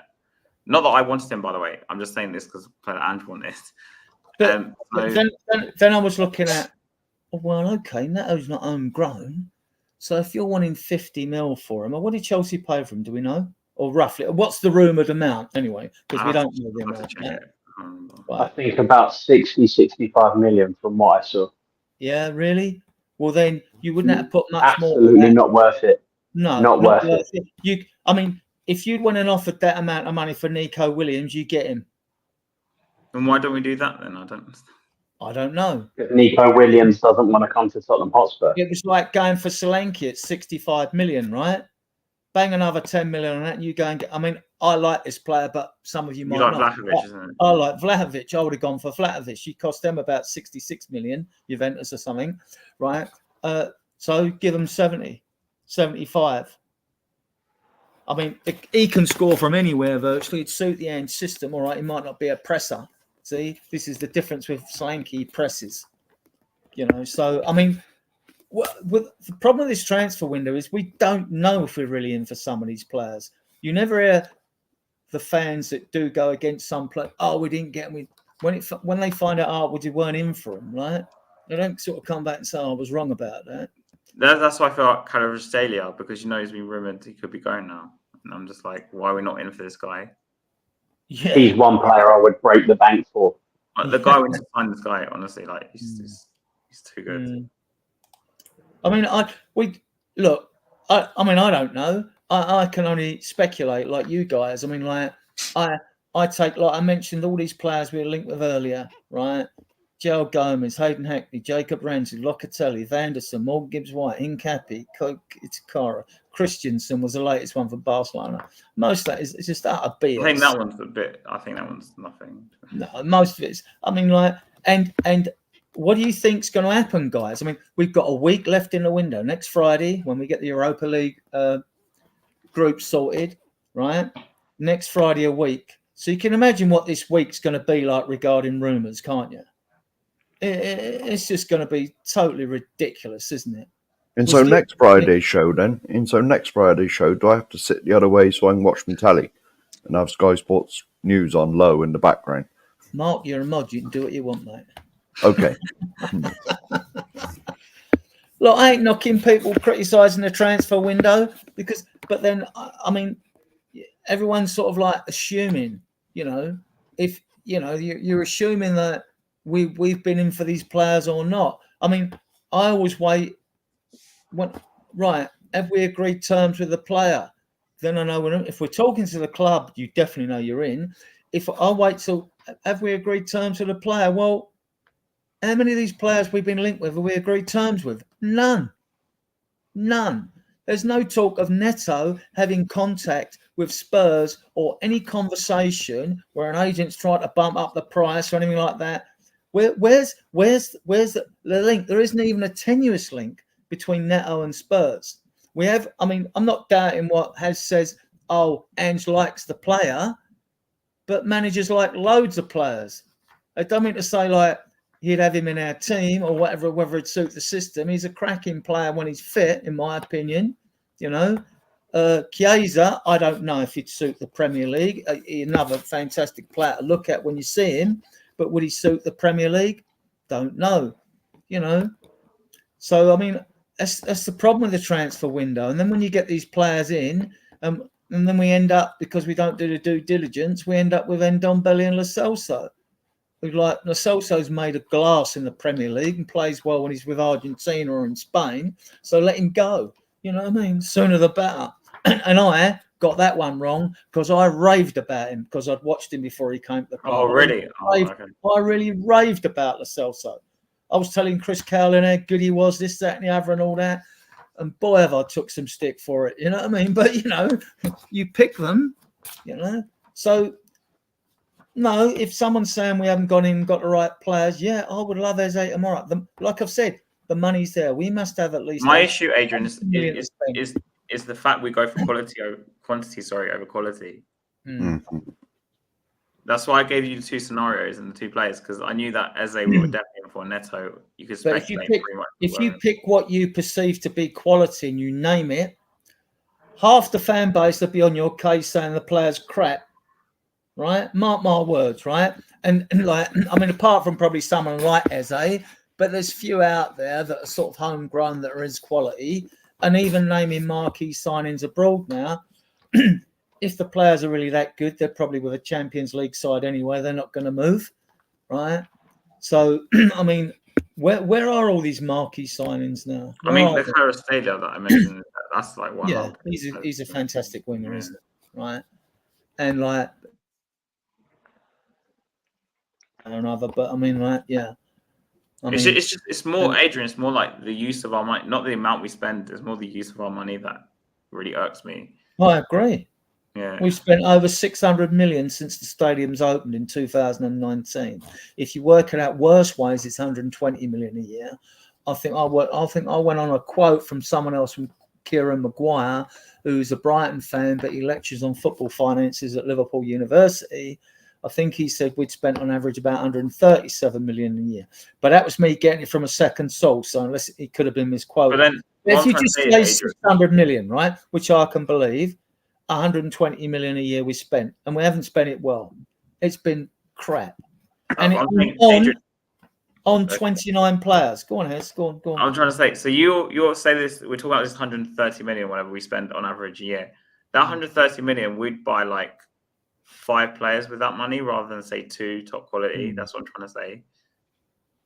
Well, you look at, if you look at Porro and Romero, there's over 100 million there, isn't there? Right? Yeah, no, I didn't say them specifically. I'm just saying in general, if we average out the way we spend our money, it's like that. Like with 130 million, we'll sign like 4 to 5 players rather than spending, say, 2 70 million pound players who will instantly walk into the 11. True, but I mean, we have fouled better in the transfer market. We got VDV, who wasn't the first choice centre back in, admittedly. We got Udogie in, we got Sarr in, we got Porro in, we got Bentancur for peanuts. We got Decky in. People are I like the player. We got Vicario in. I mean, we have failed better in the transfer market without spending 60 million on an Ndombele.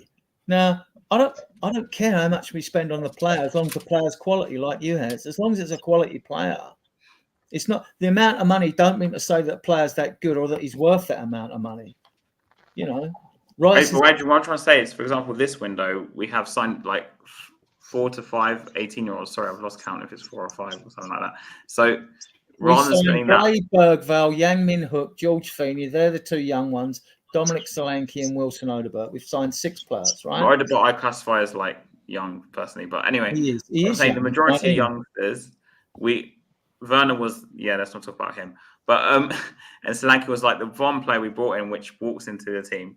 So instead of signing these 4 or 5 youngsters, I'd be happy to say bringing 1 or 2 at the push, 2's at a push. We spend that money on senior players that walk into the team instead of signing 4 or 5, say just 2 senior players, and this one youngster, say for example, what was it? The Gray, for example, I don't know, one of them, Yeah. And then the rest of the money is like Solanke, and then like a top class winger, and another top class winger or something, or a left back that you rave about that you really want. Rather than say 4 or 5 youngsters we just listed off, plus Werner on the loan and Solanke, because So it's just the way we use it. It just doesn't really. Out of that group, I agree. We've only got 2 Premiership proven players. Whether they are of the quality that you think will take us forward or not is another matter. Whether fans do, but the only 2 Premiership. Odebert's had a full season in the Premier in a poor Burnley side, right? Got 4 goals. And Solanke got 19 goals last season. His other seasons weren't that great. But he's got the Prem. So we know they can do it in the Premier League, but it's whether they are going to take us forward or not. Whether people think they've got the quality to do it. Now, Odobert looks exciting. Do I know he's going to take? No. Solanke, No, but under an Ange system, I think you should be able to stick a donkey in the number 9 position to get you 20 goals because he'll get the chances, right? And with Gray and Bergvall, I've got to be honest, this isn't just, saying it for saying its sake. I mean, they look good players. They do look good players. I mean, they're totally different. They're as different as chalk and cheese. Bergvall looks superb quality. Gray's done it in the Championship. If you were going to pick one out of two who would kick on first, a lot of people are saying Bergvall. I disagree. I think Gray, because he's had to tough it up in the Championship. I think they'll be fine. But then again, we go back to the argument, are they going to improve us immediately? Are they going to take us forward immediately? We don't know, do we? We don't know. He's shaking his head, so. But will they do any worse than the other players we bring in? I mean, you're in unknown territory when it comes to transfers. You really are. You don't know what you're going to get or how the players are going to perform. You just don't know.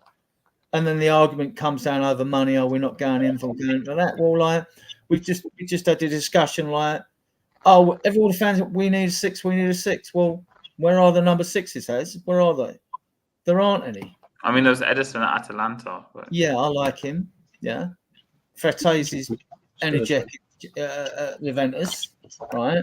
And then but he doesn't want, Adrian, you told me this, he doesn't want a number 6. So no, I think he wants two number 8s that are box to box that share the defensive responsibilities with a 10. But we may see something different from Ange this season in the midfield. I mean, I don't know. Can I just jump in? Go on, Adrian, because I know what Haz was saying about you spend big on 2 players rather than low on 4 or 5 players. We've got rid of a lot of squad players here. If we did that, our squad would start becoming bare. And we know what we're like with injuries, and all of a sudden we'll be struggling. And everyone will be saying, "Oh, we haven't got any depth. We haven't got any depth." You've got to balance these things out. And like you say, so you've got to balance things out right. And what we bought is players who are going to be in that first team squad. There's no doubt about it because they're already playing there. And Odegaard will probably be on the bench tomorrow, I'd imagine, as well. So you've got to think about this. It's okay, yeah. Eze, everyone would have wanted Eze if he'd been coming here. Why aren't these players coming here? Either they don't want to come here, or the manager doesn't want them. That's the major reasons at the moment. Because as Adrian says, we've got the money, we could go out and buy them. But if they don't want to come, and we haven't got Champions League. That's one a comment in the comments. We haven't got Champions League, so other clubs have got that over us on us that way. We haven't got Chelsea's bottomless bank pit either. So it's that sort of thing. But I was also going to say, Adrian, we got off the subject a little bit here because we've gone back to something we were talking about right at the start. Yeah. We were meant to be previewing the Everton team. Yeah. Well, I will say one more thing. So I will say, you make a good point. I see your point of view about covering the squad. But what I would say to that is, and I'd be happy with this, is I'll die by the sword if this ever happened. But I would rather see some of our actual youth being used instead of signing actual more youth as backups. I wouldn't disagree with that at all. Yeah. Wouldn't disagree with that at all. Neither would I. I would say I'm a little sorry to jump in, but I know with Ange. Carry on. We can talk about Everton afterwards. Carry on, because it's still interesting. Go on, carry on. With Ange, I think the promise with Ange was that the first season was always his rebuild, and he always saw success in the second season. But it seems like now we're in the second season and he's starting something new. And so my main concern with Ange is what's happening. Did something happen behind the scenes that he lost control of? Did he never have control over it? Why is he suddenly, it seems to be diverting from the usual Ange tactics for the way he sets up for success. I don't think this is how he normally would have set up for success. So I think it's Tottenham Hotspur doing Tottenham Hotspur things. Yeah, it happened under Conte. It happened under Mourinho. Managers that were world renowned for winning that wanted particular players and didn't get the particular players they wanted. They got similar players and it didn't work out. I think that's where we are as a club. I think that's what happens.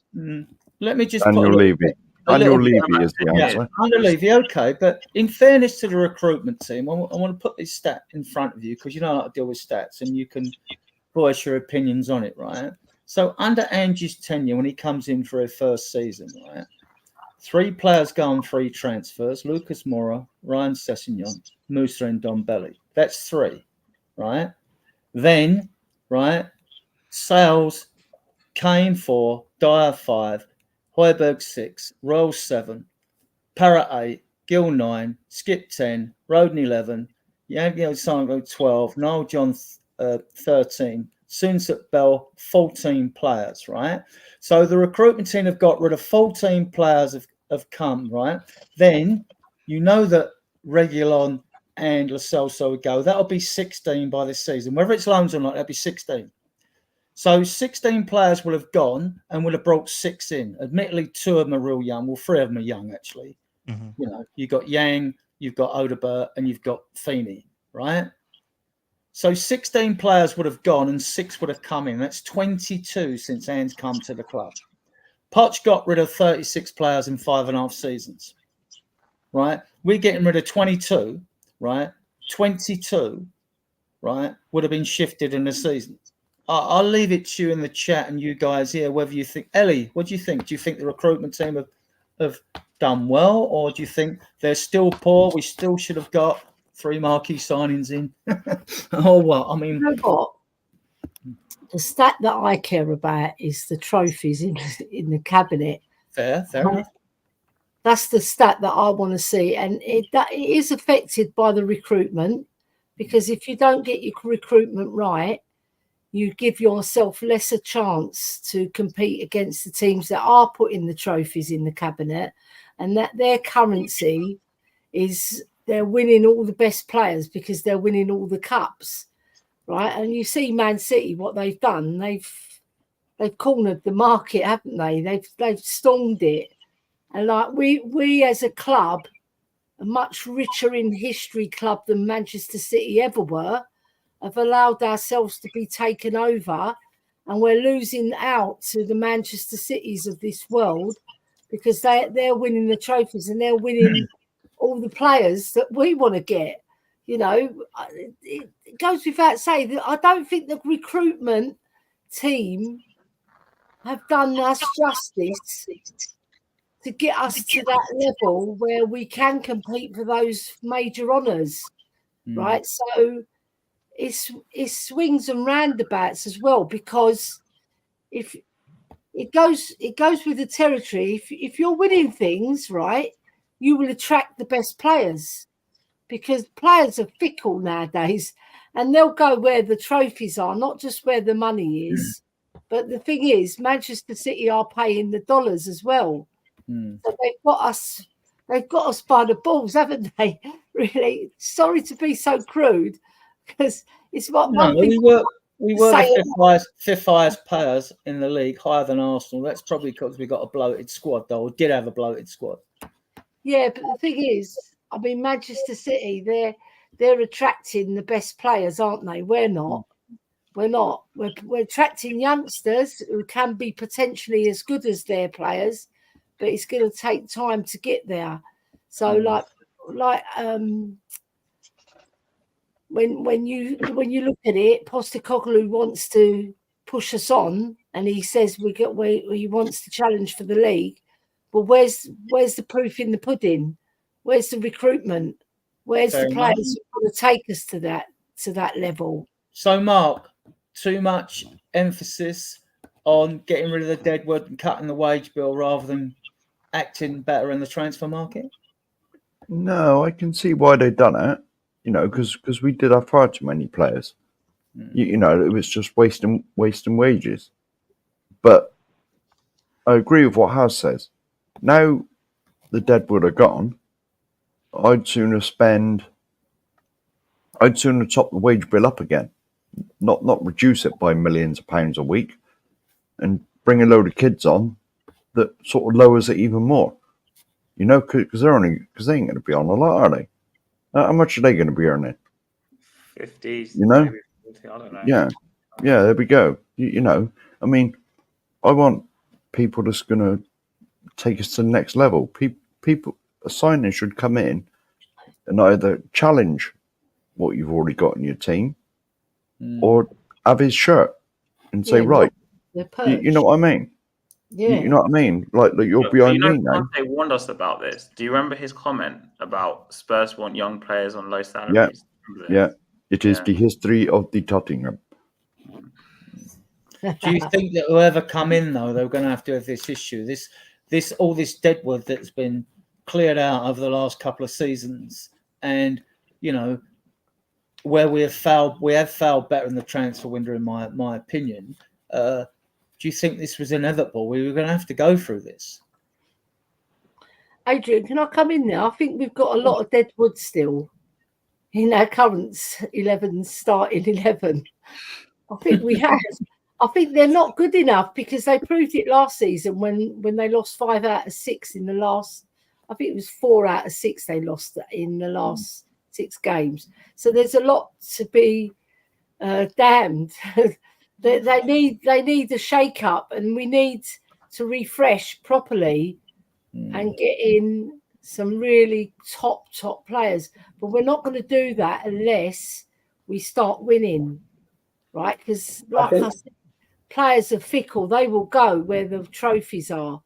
All right. And you've seen it. Look at Gundogan. He's gone back to Manchester City because he knows he can finish his career on a high. He's not going to come to Spurs. And that's the sort of player, if we got him, I would have been raving because he's a fantastic footballer, But he's gone back to Manchester City because he knows they've got the best chance of winning that silverware.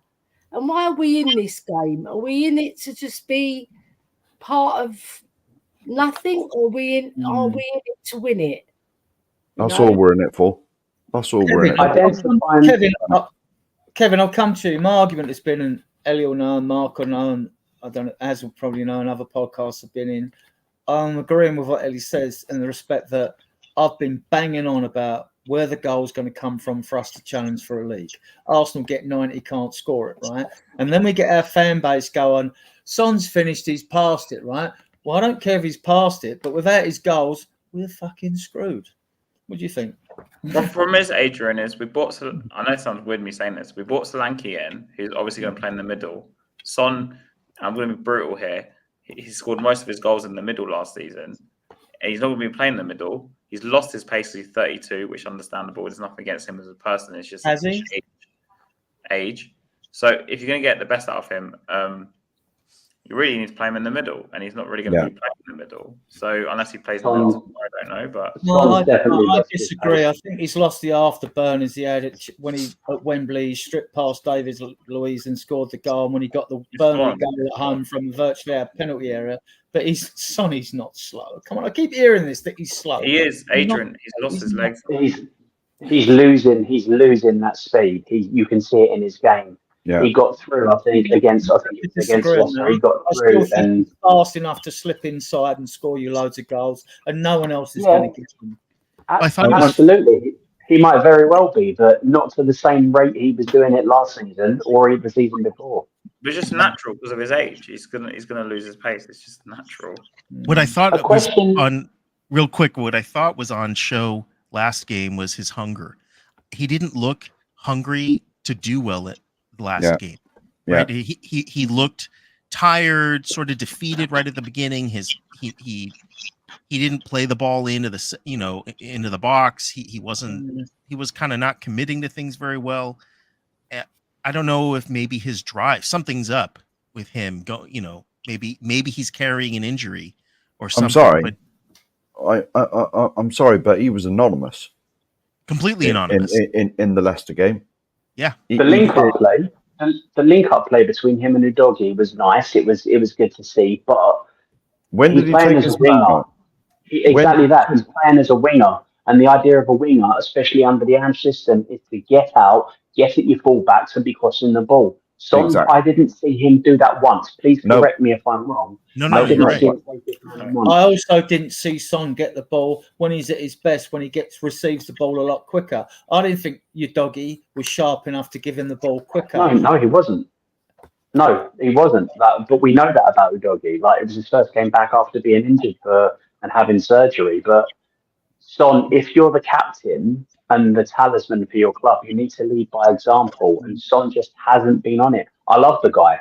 I love the guy. What he's done for the club, the loyalty he's shown to the club has been amazing. But he is not the player. He might turn around from tomorrow onwards and kick on and have another 20, 25 goal a season and shut my mouth for me. But from what I have seen from the back end of last season, pre-season, and the last game against Leicester, Son is a shadow of his former self. And I think it's a shame because I think he's being flogged. It's like flogging a dead horse. He's just being put out there because he's our star, isn't he? He's the Also man. for the money as well. All the money.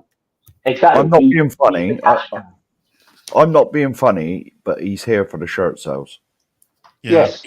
Well, then I would also say, we give Romero and Lo Celso stick for playing for country and less for club, but maybe it's controversial, my opinion, Yes, but yeah. I feel like Son is kind of doing the same thing. 100%. He plays very passionately for Korea, but I don't think I've seen passion in Son for a while.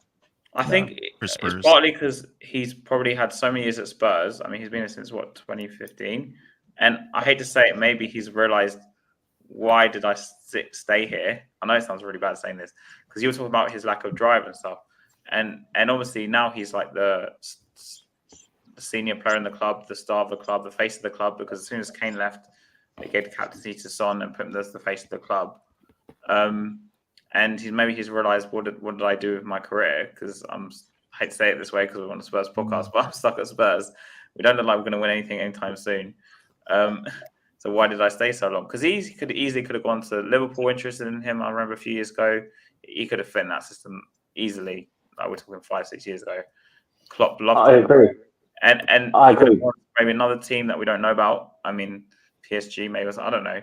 And the thing is, in his peak, Son could have gone anywhere he liked. But he stayed. 100%. But he stayed. This is why I'm hoping that Odegaard, where he gets an opportunity and he hits the ground running, and it will take that pressure off Son. Because at the moment, let's face it, Werner, when we got Werner, the back end of last season, I understood him coming in. We had players away. I understood him coming in and the Premiership, he understood it, kind of fit the system. I get it. I understood that. I don't have any understanding or any inkling as to why we signed him on a seasonal loan. I have no idea. He's not good enough. He's not good enough. Johnson's not good enough in that position. Well, this is the issue, isn't it? Right. I want to come to Kevin, who hasn't spoken for a while, right? Kev, this is the issue, isn't it? We're very easy to criticise certain players, but and people will come out and criticise Son, but we've got issues elsewhere that need addressing before we worry about Son, haven't we? Surely. I think Sonny will become an impact sub because I think Odegaard will take over on the left. And I think Sonny will be our impact sub towards the end. You say he's not like he was. Against Leicester, there was no space for him to run in because they were sat back in their box all the time. So he wasn't able to use.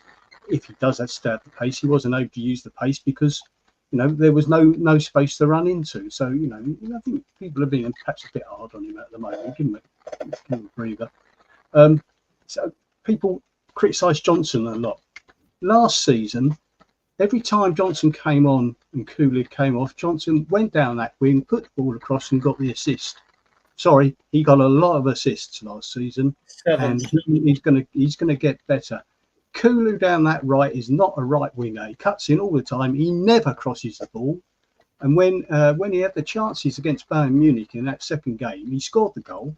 He then had 3 chances on the wing to put people in from both sides, and every time he didn't do it. He's terrible at crossing the ball, Coolidge. And Johnson isn't. I can't.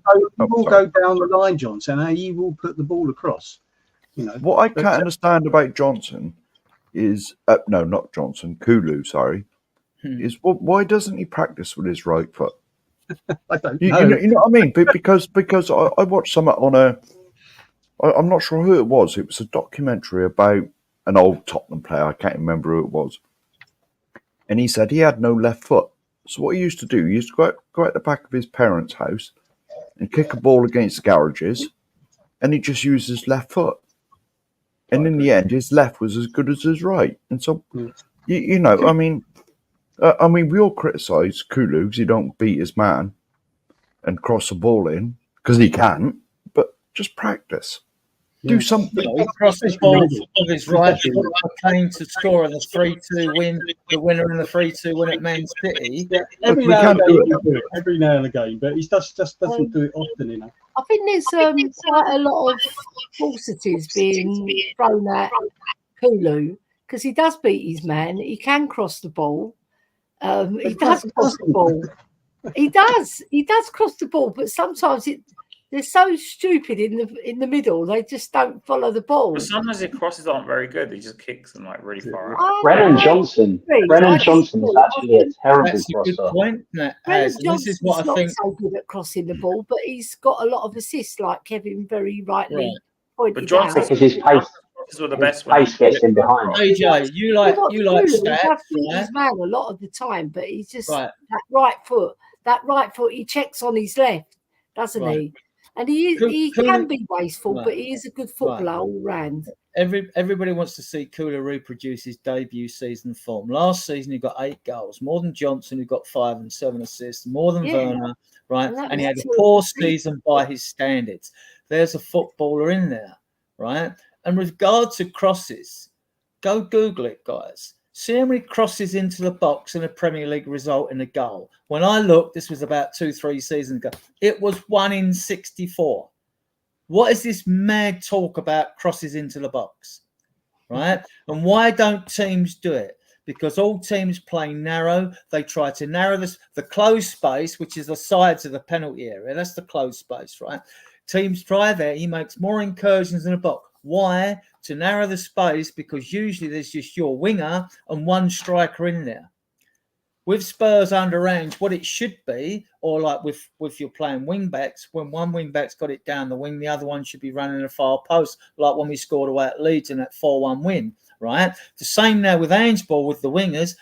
The other wingers should be coming in on the far post. The centre forward should be in the box, and you should have a runner from midfield. At least give the winger a choice to cross the ball in. I mean, if he's got one bloke in the box and this is why I think Ange likes low crosses into the box, because they're very difficult to defend against. If it's in the air, they can be headed clear, and you've got to be pinpoint accurate.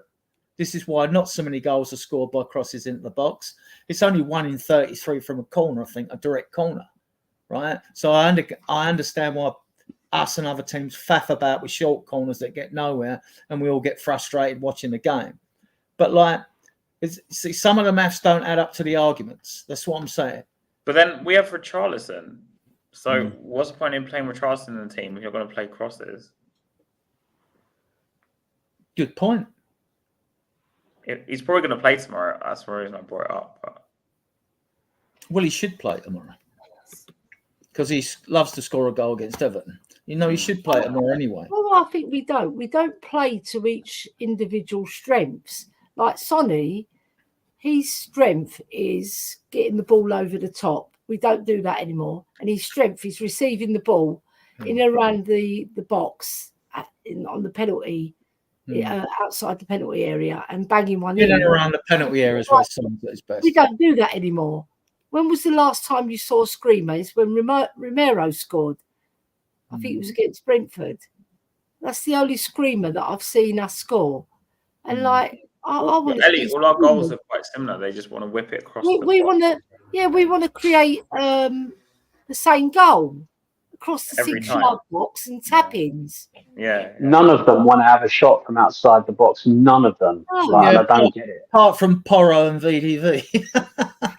Exactly. Our defenders are the ones being the most adventurous with the ball in their feet from outside the box. Yeah. Yeah. But Porro scores, but he doesn't score enough. So let's see what he does this season. I hope he does scream some in, because that's what gets fans excited as well, when you see a screamer bang into the net. You know, I'm fed up with all this pretty football and getting it across the 6-yard box. No. Big up Bobby Kay, my favourite Canadian. Right, on the subject of pretty football, I want to see some tomorrow. Let's come back to the Everton game. Alan, Yes. your team for tomorrow. Now, give me two. Give me your team and give me the team you think Andrew pick. If it's the same team, it doesn't matter. I think he's going to put Sonny on the left. He's going to put Richarlison in the middle, and we'll probably see Johnson start on the right. I can see a middle of who's he going to put in? I think definitely Madison. I think definitely Sarr. I would like to see maybe Bergvall. I got a feeling we'll see. Who else would we put in? Bissouma or Gray, really, the only other two. Yeah, probably Gray. And then in the back, we'll see Porro, Romero, Mickey Van de Ven, and Udogie. And then with that your team Vicario. or Ange's team, or you'd pick that? Do you think this is? That is, I think, that's Ange's team. Okay. Would you go that way? No, I actually think I would put Kulu in the center. And I would start. Is Vanderson available? I'm not Vanderson. Is Odebert available? Yes, he's on the bench. Yeah. I reckon he's on the bench tomorrow. I would probably. Well, there's no reason why we can't start him. Solanke started, so I'm loving the fact we've got options now, and people struggle with their permutations playing Football Manager. I'm loving that because that shows we have improved a bit. Mark will disagree, but I mean that's fair enough. I'd probably put Sonny on the left, Odebert on the right, and Kulu in the middle. And I would probably start the same way in the midfield with Bergvall, Gray. Oh, actually, I would start Mikey Moore. Thinking about Mikey Moore, and Sarr and probably Bissouma. And then the back will be the back that Ange would have: Porro, Romero, Van de Ven, and Destiny, and then Vicario in goal. So the back five virtually picks itself. Kevin, Yep. Your team, and what do you think? And Angie's team, what do you think? I think the back five you say picks itself, and I think that'll be the back five. That'll be my back five as well. I think Ange will pick Bissouma, Madison, and Sarr in the middle, and I think he also go Johnson, Son, and Richarlison up front. Myself, I would like to see Bergvall, Madison, and Gray maybe in the middle, but perhaps putting Bergvall and Gray together isn't the right thing to do. But maybe Madison, Bergvall, and Sarr, and then Johnson. I'd stick Johnson on the right because that's me, and I'd have Kulu in the middle and Son on the left. Has your team and Angie's team? Okay, I'll say Andrew's team first because this is pretty simple. The same back five. Basically, what he just said: Bissouma, Sarr, and Madison, and Son, Richarlison, and Johnson. Because I think Andrew's very predictable. He seems to pick the same teams. So for me, though, I'd play the same back five because I mean, no one's going to change that. But my midfield would be. You're going to find this very weird: Gray, Kulusevski, and Madison. Mm-hmm. Yeah, and then I'd play Moore on the left, and reluctantly Johnson on the right, and Richarlison up front. And that was what, your team or Angie's team? No, that's my team. I told you Angie's team is AJ, you still awake? AJ, Is he still there? Is he He might have muted? muted himself. Is he muted himself? I can't see from no, here. he hasn't muted. I'm here. I'm going back, guys. Your team for I'm back. tomorrow, and what do you think Angie's team will be if it differs? Yeah. So the back five, obviously Vic, Porro, Romero, Mickey, Destiny. Then I'd say Sarr and Bergvall. And then you've got Son, Madison, Odegaard with Kulu up front. That's what I pick. I think Kulu deserves an opportunity. I think Andrew would probably change that. I don't think he'd start Odegaard, although I hope he does. And if he doesn't, I think he'll put Kulu in place of Odegaard and he'll start Richie up front. Mark, your team? Well, the back five. This is Ange's team, mate. This is Ange. Okay. Right, the back five. It is who it is. We all know. I ain't got to repeat them. The three. Well, Ange will pick Biss, I think. Even though he did well, and Biss.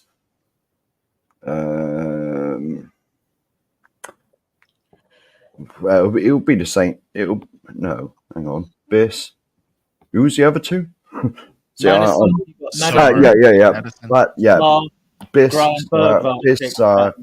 Biss, and Matters. Yeah, and the front three. I think Richarlison will start because he does like a goal against Everton, his former team, and all that. And then it'll be Sonny on the left, where he's completely ineffective, in my opinion. And on the other wing, it'll be Brenda. And he's just as bad, to be honest. And who would you pick then, if it's your team? Personally, I would stick Bergvall in there. Or, no, Gray, actually. Gray instead of Biss. Okay. Right? And now, I don't even know anything about this Odegaard, but he's meant to be good. So, anybody apart from... now, I used to stick up for Brennan Johnson. I did. I said he's going to... Just patience, but I've given up with him now. So I'd stick anybody on the right hand side instead of Johnson.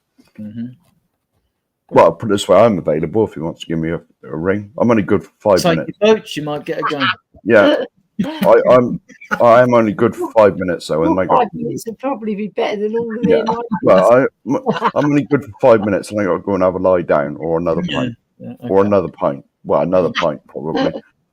So you can tell Mark's a long-suffering Spurs fan. Right, Ellie, your team and Angie's team. Yeah. I'll give you mine. Right. I'm going to go different at the back, right? I'm going to bring in Dragushin because he had the fantastic Euros. Right. He's a very solid defender. I forgot all about him. More protection than Porro in terms of his physicality, the way he brings out the ball as well. Not saying Porro can't bring out the ball well, but I think we're best deployed him on the right. And then have the secret weapon in Odegaard if things are not going right on that right. But I think they will because I like Dragushin, Romero. I'd have Udogie and I'd play Davis, rather than Udogie. I'd bring Davis in, actually, because he's experienced and he knows how. He's physical. He's got that physicality. I just think Udogie's not ready yet. I love him as a player, but I just don't think he's got that fitness yet, and he might be found out again, and we can't afford that. So I'll play more experience in Davis, right? And then obviously Van der Ven, and then in midfield I'd have Madders. I would play Basuma, to tell you the truth, I would, and I'd have Bergvall, 100%. And then as a false nine, I'd put Kulu, and then I'd have Sonny on the right rather than the left. Because I think his right foot's better than his left foot. He seems to get tangled when it's on his left foot. He's like a hotcake, right? And then I'd play Richarlison in the middle. Yeah, and play Kulu just behind him. So that would be my front three. Richarlison, Kulu and Sonny. And what do you think Angie's team will be? I think Ange will stick to his back five. He will, because he trusts them. But I don't know why he trusts them, because they've let him down so many times.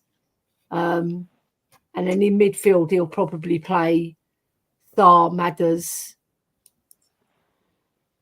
and Kulu. And then on the right, he'll play Odegaard because he'll give him his debut, I reckon. Richarlison and Sonny.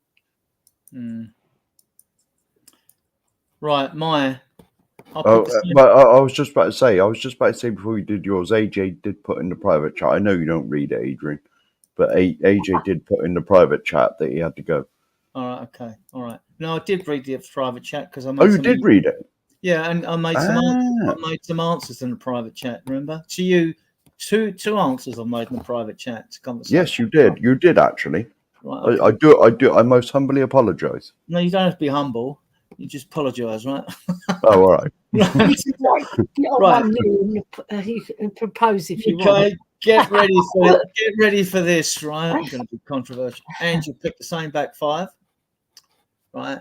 In midfield, I think Basuma's coming back in with it's going to be Maddison and Sarr. And up front, it'll be Sonny, Richarlison, and Johnson because he loves him. My team would be Vicario in goal, you doggy at left back, VDV, Dragerson, Porro. My three in midfield would be Romero's at number 6. Nice. Sarr, Maddison. And my front three for me would be Sonny, Richarlison, and Kulusevski. That would be my team. So, I mean, I would play Romero as a 6. He can do it. I know he uses him as he plays as quarterback, but I'd play him there because he got forward last year, got 5 goals. He can do the midfield job. He could do it. Yeah, so that's interesting. Right. It's been an interesting conversation, right? It's been a great thanks for all your comments, guys, and you in the chat as well. It's been good. We'll get through to a bit of the fun section. Now you're going to have to think. I'm going to start.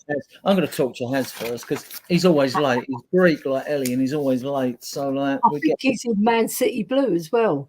We did ask. We got 3. All of you have 3. We're not going to do the Spurs empty trophy cabinet today because we've gone past 2 hours, right? Yeah, So it's got too many cobwebs in. Right. Yeah. So you'll all get asked 3 questions to start you thinking. You get. I think if you've already been asked how you become a Spurs fan, that'll be null and void. But you just name a favourite Spurs player, any favourite. I'm sure you'll have many. You choose a particular Spurs victory and you select a special Spurs goal. So, choose a favourite player, any one of your Spurs favourites from past and present. Jermaine Defoe. Okay. Ooh, easy Choose a enough. particular victory when he scored them 5 goals, was it? No. I'm picking it. Maybe this one people don't remember that well. When we beat City 3-1 under AVB. Yeah. When he scored that banger against Company. Right. You know, he does Company like that and he hits it right in the corner. And you're picking that game for the special goal as well, yeah? Yeah. Right. Well manoeuvred. Right. Alan. Yes. Name a favourite Spurs player. Gareth Bale. Woo. Choose a particular Spurs victory. When we defeated what's her name? In the semifinal of the Champions League. Ajax. Yeah. Mm-hmm. Yeah. And the goal would be Lucas Moura scoring that final goal at the end. It was such a big moment. I was at work. I remember I was cheering when everyone else was looking at me like I was crazy. And it was just very special. People think Spurs fans in general are crazy, right? Yeah. So, Nutters. Kevin, name a favourite Spurs player.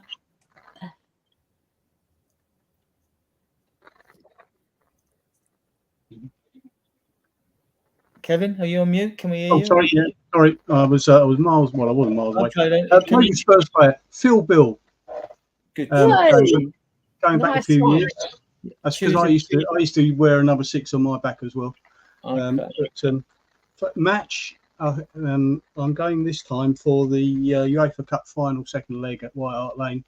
Mm-hmm. Standing in the lower shelf and when the final penalty save came off and my glasses got flipped off my face at 20 foot up in the air, and I managed to catch them as they came down. So that's always one that will stick with me.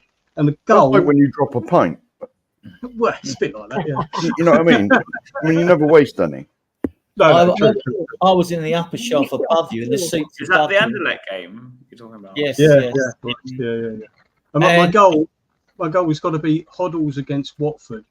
I was at Oh, that yeah. game. I Drag. was at the game, and not only was I at that game, but I passed the ball to Glenn Hoddle in the pre-match kickoff, because right. my marching band was doing the pre-match entertainment and a half-time entertainment, and I was the bloke at the front with the stick at the time. And as they came on as we were going off, he kicked the ball to me, and I passed it back to him. We needed that win because we was poor. We hadn't won for about 5 games before we went there. And Watford were a good side. And then to go 3-0 up and finish 3-2 with a penalty and whatever they scored against us late. Yeah. What a goal though! That little Cruyff like turn and chip the keeper. I mean, like. Is that the one they show at the pre-match? Yes. Yeah. Every Every Hoddle goal was a great goal, though. Even the first one he scored in his debut away at Stoke and the 2-1 win. I mean, yeah. Mark. Yeah, he said he wasn't a great goal. And don't name Gary Mabbutt again, right? That'll be 10 times, right? I never heard that. Sorry, what? Name a favourite Spurs player. Well, hang on. It's his birthday. Hang on. Let's move the other way. There we go. Yay! Poor Gary. And so I am allowed to say him again because you know he's my hero. And it is his birthday today, so big up Gary Mabbutt. Choose this particular victory. I think I don't know which one's going to be then. Go on. No. Oh, hang on. Well, it's got to be the 91 final, isn't it? Because obviously, yeah. Right, and I've just Googled a goal. It was a 3-3 draw. A victory, yeah? What? No, it's a goal. It's a goal, you said. It's a goal. All right, a special goal. A special goal. A 3-3 draw at Old Trafford on the, what was it, 7th of December, 1986. Gary Mabbutt with a diving header. I've just Googled that now. Yeah. Well, for those of you in the chat that use Spurs Facebook, which is probably a few of you, the Spurs Diehards, we've got a group with 14,000 members, and in the Facebook group, there's a section called Featured. When you first go on, if you click on it, you'll see that I've posted about 40 to 50 Spurs games.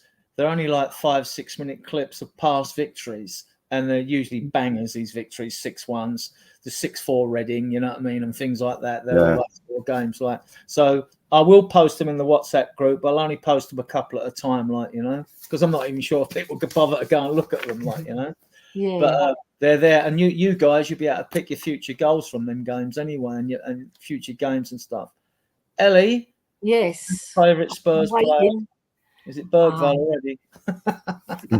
Yeah, obviously Glenn Hoddle, but I've said him already. But I'm going to say Steve Perriman because I love him. I think Steve Perriman. I watch his podcast. I was just about to say, did you watch his podcast earlier? Yeah, he's just brought another one out today. Yeah, they're all brilliant. So I'll be watching it because I've been with my daughter today. But Steve Perriman, what a club ambassador! 850 odd games, so loyal.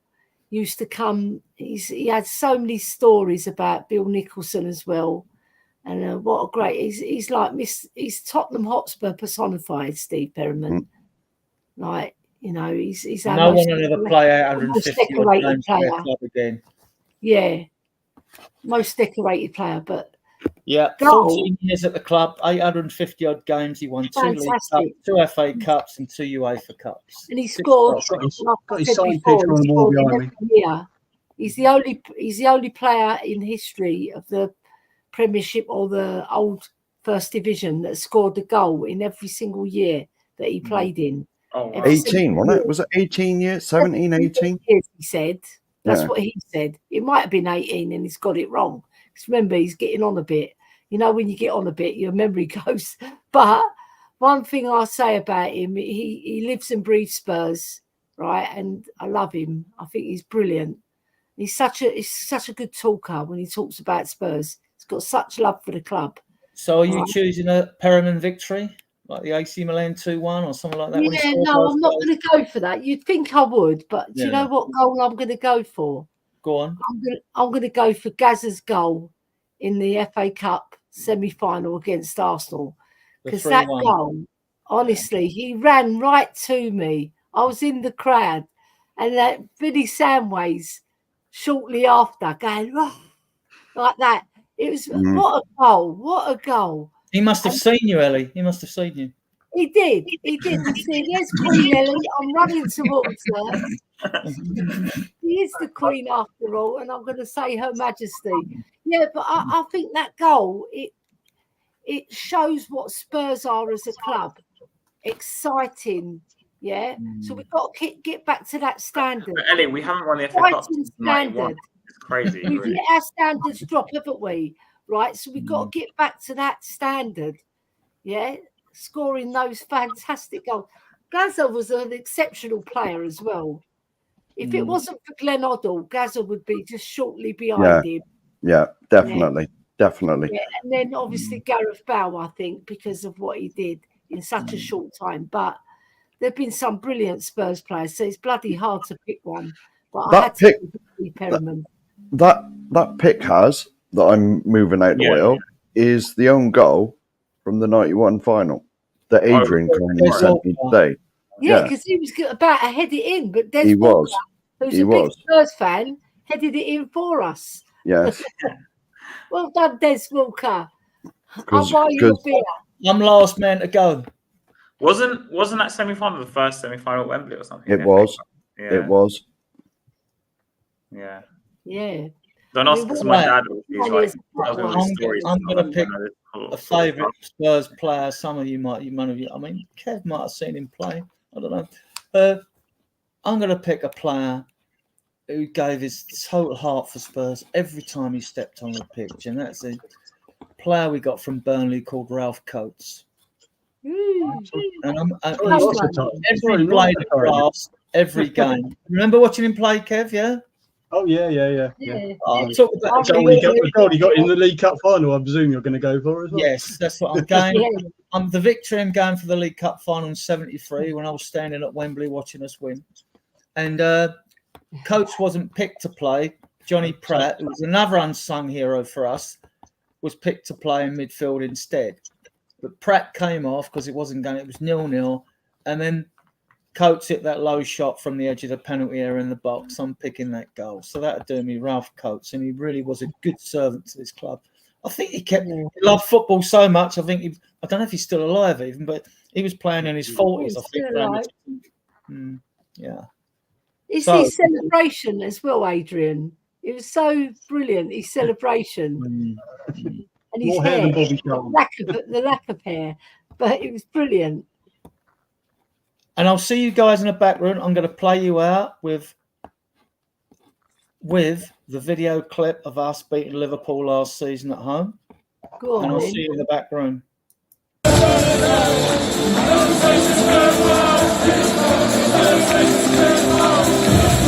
Spurs